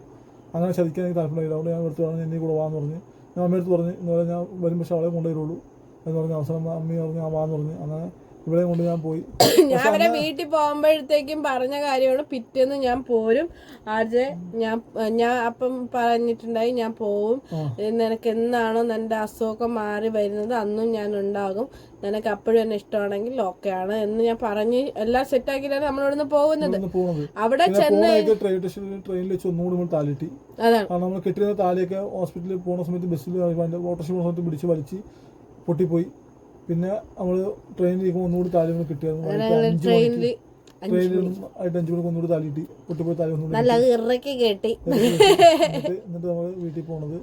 പിന്നെ വീട്ടിൽ പോയി എനിക്ക് ഒരു ദിവസം 2 ദിവസം കുഴപ്പമില്ല. പിന്നെ മമ്മി അവളുകളെ വിളിച്ച് അടുക്കളയിൽ കുളിച്ച് സംസാരിച്ച് പിറ്റേ ദിവസം പറഞ്ഞ എന്റെ അടുത്ത് അടുക്കളയിൽ ചെല്ലാൻ വേണ്ടി പറഞ്ഞ് കുളിച്ചിട്ട് ഞാൻ അങ്ങനെ അടുക്കളയിൽ ചെന്നപ്പോൾ എന്നിട്ട് ഞാൻ പറഞ്ഞു ഞാൻ പോവായിരുന്നു പറഞ്ഞ് രാവിലെ ഒരുങ്ങി ഇറങ്ങിയപ്പോഴത്തേക്ക് എന്റെ അടുത്ത് പറഞ്ഞു ഇല്ല എന്തായാലും വന്നതല്ലോ ഒരാഴ്ച കഴിഞ്ഞ് പോവാൻ. ഒരാഴ്ച ഇപ്പൊ 6 വർഷമായി ഗൈസ്. ഒരാഴ്ച നിൽക്കട്ടെ മമ്മി പറഞ്ഞു. അങ്ങനെ ഒരാഴ്ച 6 വർഷമായിട്ട് ഇവിടെ ഫോണില്ല ഗൈസ്, ഫോണില്ല ഗൈസ്. ഗൈസ് ഇപ്പോഴേക്കും മനസ്സിലാക്കണേ ഇവനെ ഇപ്പോഴും എന്നെ കളഞ്ഞിട്ട് വേറെ ആരെയും കെട്ടാനുള്ള ത്രില്ലടിച്ചിറങ്ങാം. പണ്ടായിരുന്നു എനിക്ക് ഇഷ്ടംപോലെ ലവേഴ്സ് ഉണ്ടായിരുന്നു. ഇപ്പോഴും അതിനൊന്നും കുറവില്ല. ഈ സ്വഭാവം വെച്ചിട്ട് ഈ അസുഖം വെച്ചിട്ടാണ് ഇപ്പോഴും പ്രേമമാണ്. വായി നോക്കി കാട്ടുപോയി വായി നോക്കിട്ടുണ്ടല്ലോ. പക്ഷെ എനിക്ക് പ്രേമിക്കാൻ അറിഞ്ഞൂടാ. അതെ എനിക്ക് പ്രേമിക്കാൻ അറിഞ്ഞൂടാ. റൊമാൻസ് അഫെയർ ഉണ്ടായിരുന്നു. അഫെയർ ഉണ്ട് പെമ്പിള്ളേരെ മുഖത്ത് നോക്കാൻ. പിന്നെ എവിടെ നോക്കിയിട്ടാണോ അഫെയർ ധരിക്കാൻ എനിക്ക് സംശയം. എനിക്ക് റൊമാൻസ് അറിഞ്ഞാൽ പ്രേമിക്കറിയാൻ പാടില്ല. പക്ഷെ 8-9 അഫെയർ ഒന്നും ഉണ്ടായിരുന്നു, ലവേഴ്സ് ഒന്നും ഉണ്ടായിരുന്നു. വെറും ചാറ്റ് എന്റെ പൊന്നു 5 ചാറ്റ്. ആ ചാറ്റൊക്കെ കണ്ട് എന്റെ കണ്ണ് തള്ളു എന്റെ പൊന്നു ശിവനെ. ചാറ്റ് കണ്ടുപിടിച്ച് എന്റെ ഫോണിൽ ഉപയോഗം കൊടുത്താണ്. ചാറ്റെ കണ്ടുപിടിച്ച് ശരിക്കും പോയാല് ഞാൻ നോക്കുമ്പോഴത്തേക്കും വിസ്മയാന്ന് പറയുന്ന പെണ്ണിന് ഒമ്മോ തകർത്ത്. ആ പെണ്ണി വീഡിയോ കാണെങ്കിൽ സോറി കേട്ടോ. കൊറേ പേരുണ്ട്. എന്നിട്ട് എല്ലാരും കല്യാണം കഴിച്ചു കല്യാണം കഴിച്ച് കുട്ടിയായി. അതിൽ ഒരുത്തിനെ മാത്രം എനിക്ക് തീരെ ഇഷ്ടമല്ല. ബെസ്റ്റി ബെസ്റ്റി അവളുടെ പേര് പറഞ്ഞില്ല. അവള് എനിക്ക് നല്ല മുട്ടം പണയുന്നത്. അതാണ് എന്റെ വീട്ടില് ബെസ്റ്റി എന്നുള്ള പേരിലൊക്കെ ചീറ്റിംഗ് ആയിരുന്നു. പിന്നെ പറഞ്ഞില്ല. അപ്പൊ ഗൈസ് നമ്മുടെ ലവ് സ്റ്റോറി എന്ന് പറയുന്നത് ഇതാണ്. അങ്ങനെ നമ്മള് കല്യാണം കഴിച്ച് അത് കഴിഞ്ഞ് ഞങ്ങള് ഇതായി വരുമ്പോ 1 വർഷം ആകുമ്പോഴത്തേക്കും വീട്ടില് നിൽക്കുന്ന സമയത്ത് എന്റെ കാലുകൊണ്ട് സർജറി ചെയ്യാൻ വേണ്ടി പറഞ്ഞു. ആശ്രയം കൊണ്ട് കാണിച്ചപ്പോ സർജറി പറഞ്ഞു. അവസാനം ലിസി പോയപ്പോ സർജറി പറഞ്ഞു. അങ്ങനെ ലിസി ചെയ്ത് സർജറി രാജഗോപാല അങ്ങനെ ഡോക്ടർ. ഏതോ ഒരു രാജയാണ് ഇവന്റെ കാല് കീറിയത്. ആ ഡോക്ടർ അടിപൊളി ഡോക്ടറാണ്. ആ ഡോക്ടർ പാസ്റ്റ് മെഡിസിറ്റിലോട്ട്. പക്ഷെ അയ്യോ കൊലവേദന സർജറി ആയിട്ട് കാണാം. മഴയ്ക്ക് സർജറി ചെയ്ത് കഴിഞ്ഞ് 1 മണിക്കൂർ കഴിഞ്ഞപ്പോഴത്തേക്കും നടത്തിക്കാൻ ആളൂന്ന്. ഭയങ്കര പെയിൻ, ഒട്ടും പറ്റാത്ത അവസ്ഥയിലായിരുന്നു. ഇവര് സർജറി ചെയ്ത് അങ്ങനെ ലിസി കൊണ്ട് സർജറി ചെയ്ത് പിന്നെ ഡെയിലി തെറാപ്പിക്കാണ് വണ്ടിയിൽ അനിയന്മാര് കൊണ്ടുപോക്കുമായിരുന്നു. ആ സമയത്താണ് ഗൈസ് വെള്ളപ്പൊക്കം വരുന്നത്. അങ്ങനെയാണ് 2018 എവിടെ സർജറി കഴിഞ്ഞ് വീട്ടിൽ ഡിസ്ചാർജ് ആയി കൊണ്ടുവന്ന് പിറ്റേന്ന് വെള്ളപ്പൊക്കം. തെറാപ്പി തുടങ്ങിയിട്ട് അതിന് മുമ്പ് സമയത്താണ് വെള്ളപ്പൊക്കം വന്നത്. അതാണ് പിറ്റേന്ന് വെള്ളപ്പൊക്കം വന്ന് വീട്ടിൽ ഡിസ്ചാർജ് ചെയ്ത് ഫസ്റ്റ് ഫ്ലോർ വെള്ളമായി. സെക്കൻഡ് ഫ്ലോർ റൂമിൽ കിടക്കുന്നത് അവിടെ വെള്ളം എത്തിയില്ലായിരുന്നു. ലാസ്റ്റ് നമ്മള് വെള്ളമൊക്കെ എടുത്ത് വീട്ടിന്റെ അകത്തോട്ടാക്കി. ആ വള്ളത്തിൽ ബാൽക്കണി കൂടി ചേട്ടന്മാര് മീൻ ചേട്ടന്മാര് വന്നിട്ട് വള്ളത്തില് ഇറക്കിയ ചേട്ടന്മാരൊക്കെ എനിക്ക് ഇപ്പോഴും അറിയാം. ഞാൻ മറന്നു, അവരുടെ പേരൊക്കെ മറന്നുപോയി. പക്ഷെ ആൾക്കാർ എനിക്കറിയാം, കാരണം എന്റെ പരിചയക്കാരുടെ ഫ്രണ്ട്സ് കുടുംബക്കാരൊക്കെയാണ്. അങ്ങനെ നമ്മൾ വെള്ളപ്പൊക്കത്തിൽ നിന്ന് നമ്മൾ വീണ്ടും കരയെടുത്ത് വന്നപ്പോഴത്തേക്ക് ആർജനിക്ക് തല ആക്സിഡന്റ് ആയി. അങ്ങനെ വെള്ളപ്പൊക്കത്തെ കഴിഞ്ഞ് വന്ന് ആക്സിഡന്റ് സ്റ്റോറി പിന്നെ പറയാം. പിന്നെ എനിക്ക് അപ്പോഴും രജിസ്റ്റർ ചെയ്തിട്ടില്ല കേസ്, മനസ്സിലാവും. നിയമപരമായിട്ട് കല്യാണം കഴിച്ചിട്ടില്ല. പിന്നെ നമ്മൾ നിയമപരമായി കല്യാണം കഴിച്ചില്ല, ലിവിങ് ടുഗദർ. അങ്ങനെയായിരുന്നു. അമ്പലത്തിൽ രജിസ്റ്റർ ചെയ്യുന്ന സമയം കാരണം ബാലൻസ് നിൽക്കല് താഴെ അങ്ങനെ നമ്മൾ സ്വന്തം ആക്കുകയായിരുന്നു. അപ്പൊ അത് കഴിഞ്ഞ് ഞങ്ങള് കല്യാണം ശരിക്കും ഞങ്ങള് കല്യാണം എന്റെ ആക്സിഡന്റ് കഴിഞ്ഞ് എല്ലാം കഴിഞ്ഞ് 22 ഏപ്രിൽ 11 നമ്മള് കല്യാണം കഴിക്കുന്നത്. രജിസ്റ്റർ മാരേജ് ചെയ്യണം. 22 ഏപ്രിൽ 11 രജിസ്റ്റർ നിയമപരമായി നമ്മള് എന്റെ ചങ്കത്തിയും ഇവന്റെ ചങ്കന്മാരുമാണ് വന്നിട്ട് ഒപ്പിട്ട് തന്നത്. എന്റെ ചങ്ക് വന്നിട്ട് ചങ്കിന്റെ ഫ്രണ്ടും പിന്നെ വിഷ്ണു ചങ്ക് വന്നായിരുന്നു. പിന്നെ ഇവളുടെ ചങ്കത്തി നമ്മൾക്ക് എന്റെ ചങ്കത്തിയാണ് ഇപ്പോഴും എനിക്ക് മിക്സി ഗ്യാസ് അടുപ്പ് എല്ലാം അയച്ചത്. ഗ്യാസ് അടുപ്പ് മിക്സി അയച്ചാൽ നമ്മളെ ചങ്കത്തി ഇപ്പോഴും അവള് തന്നെയാണ് സ്പെഷ്യൽ താങ്ക്സ് ഉണ്ട്. കാരണം ശിവാനി അന്ന് സപ്പോർട്ട് ചെയ്തായിരുന്നു, അതിനകത്ത് ഒപ്പിട്ടൊക്കെ നന്നായിരുന്നു. നമ്മൾ ഒപ്പിട്ട സാക്ഷി കൂടിയാണ്. അങ്ങനെ 2021 മാരേജ് കഴിഞ്ഞിരിക്കുകയാണ്, ലീഗലി മാരേജ് ആയിരിക്കുന്നത്. അല്ലാതെ കല്യാണം നോക്കുമ്പോഴത്തേക്കും ഞങ്ങൾ 6 വർഷം. അപ്പൊ 2018, 19, 20, 21, 22 4 വർഷം ലിവിങ് ടുഗദർ ആയിരുന്നു ഗൈസ്. ഈ 4 വർഷം എപ്പോൾ ഇവിടെ അടിച്ചോട്ട് പുറത്തൊക്കെ ആയിരുന്നു. ഇവൾക്ക് എന്നോട്ട് പോവുകയും ചെയ്യായിരുന്നു. പക്ഷെ അതിന്റെ ആവശ്യമില്ല ഗൈസ്. നിങ്ങൾ ഒരു കാര്യം മനസ്സിലാക്കുക, നിങ്ങളുടെ കുടുംബത്തിൽ എന്ത് പ്രശ്നം ഉണ്ടായാലും, അടി വഴക്ക് ഉണ്ടായാലും, പിണങ്ങി പോയി കഴിഞ്ഞാൽ 1-2 ദിവസത്തിനുള്ളിൽ നിങ്ങൾ സെറ്റ് ആവുക. വഴക്ക് കൂടുകയാണെങ്കിൽ ഒരു രാത്രി കിടന്നുറങ്ങുമ്പോഴത്തേക്കും തന്നെ അത് സോൾവ് ചെയ്യാൻ നോക്കുക. ഞങ്ങൾ അങ്ങനെയാണ്. അടി ഉണ്ടാക്കി കഴിഞ്ഞാൽ അത് തന്നെ സോൾവ് ആയി വരും. ഇല്ലെങ്കിൽ ആർജ് ഇവിടെ നിന്ന് ഇറങ്ങി ഓടും, ഇല്ലെങ്കിൽ ഞാൻ ഇറങ്ങി ഓടും. അങ്ങനെയൊക്കെയാണ്. അതാണ് ഏറ്റവും കൂടുതൽ നമ്മൾ പിണങ്ങി അടി എല്ലായിടത്തും ഉണ്ടാവും. കണ്ണ് കെട്ടരുത്, കണ്ണ്. പക്ഷെ എന്തൊക്കെ കണ്ടിട്ടും നമ്മൾ ജസ്റ്റ് അങ്ങോട്ടും. പക്ഷെ നിങ്ങൾ ഒരു കാര്യം മനസ്സിലാക്കണം, ദൈവത്തിൽ വിശ്വാസം ഉണ്ടെങ്കിലും അന്ധവിശ്വാസത്തിൽ വിശ്വാസം ഉണ്ടെങ്കിൽ മാത്രമേ നമുക്ക് എന്ത് കാര്യം വന്ന് ഭവിക്കത്തുള്ളൂ. ഒരാൾ കൂടത്തരം ചെയ്യുന്നു, അതെനിക്ക് കിട്ടും എന്ന് പ്രതീക്ഷിച്ചാൽ കിട്ടിപ്പോവും. അത് കിട്ടത്തില്ല, എനിക്ക് അതിന്റെ കാര്യമില്ല, എനിക്ക് അത് വിശ്വാസമില്ല എന്നുള്ള ഇതിലാണ്, മനോഭാവത്തിലാണ് ജീവിക്കുന്നതെങ്കിൽ അത് നമുക്ക് വരില്ല. അപ്പൊ അങ്ങനെ ജീവിക്കാൻ വേണ്ടി നോക്കുക. നമ്മുടെ ജീവിതത്തിൽ നമുക്ക് ഇഷ്ടപ്പെടാം. ഇവിടെ വെച്ച് നോക്കുമ്പോഴത്തേക്ക് എനിക്ക് ദൈവവിശ്വാസം അന്ധവിശ്വാസം കൂടുതലാണ്. ഇവിടെ ഒന്നുമില്ല. ഇവിടെ എനിക്ക് ഇപ്പോഴും പുറത്തോട്ട് പോകുമ്പോൾ നമ്മൾ പറയും, ചില ആൾക്കാർ നോക്കി കഴിഞ്ഞാൽ ദൃഷ്ടി വീഴുന്നൊക്കെ. എനിക്കതിൽ വിശ്വാസമുണ്ട്. ഞാൻ ആർജനെ പൊത്തിയാണ് ഇതുവഴി കൊണ്ടുപോണത്. ഒരു പ്രാവശ്യം ആർജയ്ക്ക് അത് അനുഭവം ആയിട്ടുള്ളതെന്ന് ഒരാൾ അങ്ങനെ പറഞ്ഞിട്ട്, അതാണ് എന്ന് വെച്ച് കഴിഞ്ഞാല് ആർജനെ കണ്ടിട്ട് ഇപ്പൊ ഒരു കുഴപ്പമൊന്നും ഇല്ലല്ലോ എന്ന് പറഞ്ഞുള്ളൂ. പിറ്റേ ദിവസം ആയപ്പോഴത്തേക്കും, അന്ന് വൈകിട്ടായപ്പോഴത്തേക്ക് ആർജയ്ക്ക് ഛർദില്, പനി തുടങ്ങിയ കാര്യങ്ങൾ വന്ന് ഞങ്ങൾ ഹോസ്പിറ്റലിലൊക്കെ ആയി. ഭയങ്കര പ്രശ്നമായി. അതിനുശേഷം ആർജയ്ക്ക് എവിടെയൊക്കെയോ ചെറിയൊരു വിശ്വാസം പറയുമ്പോ എന്തായാലും അതാണ് സത്യം. അവിശ്വാസിപ്പിക്കുകയായിരുന്നു ഗൈസ്. നിങ്ങൾ മനസ്സിലായി. പക്ഷെ എന്നാലും ഞാൻ പറയാം, ചില ആൾക്കാരുടെ ദൃഷ്ടി എന്ന് പറയുന്നത് നല്ല തളർത്ത് നിൽക്കുന്ന ചെടി വരെ പട്ടുപോകും എന്നൊക്കെ പറയില്ല. അതേപോലത്തെ ആൾക്കാർ കണ്ടോ എന്തൊരു കൊതിയാണ്.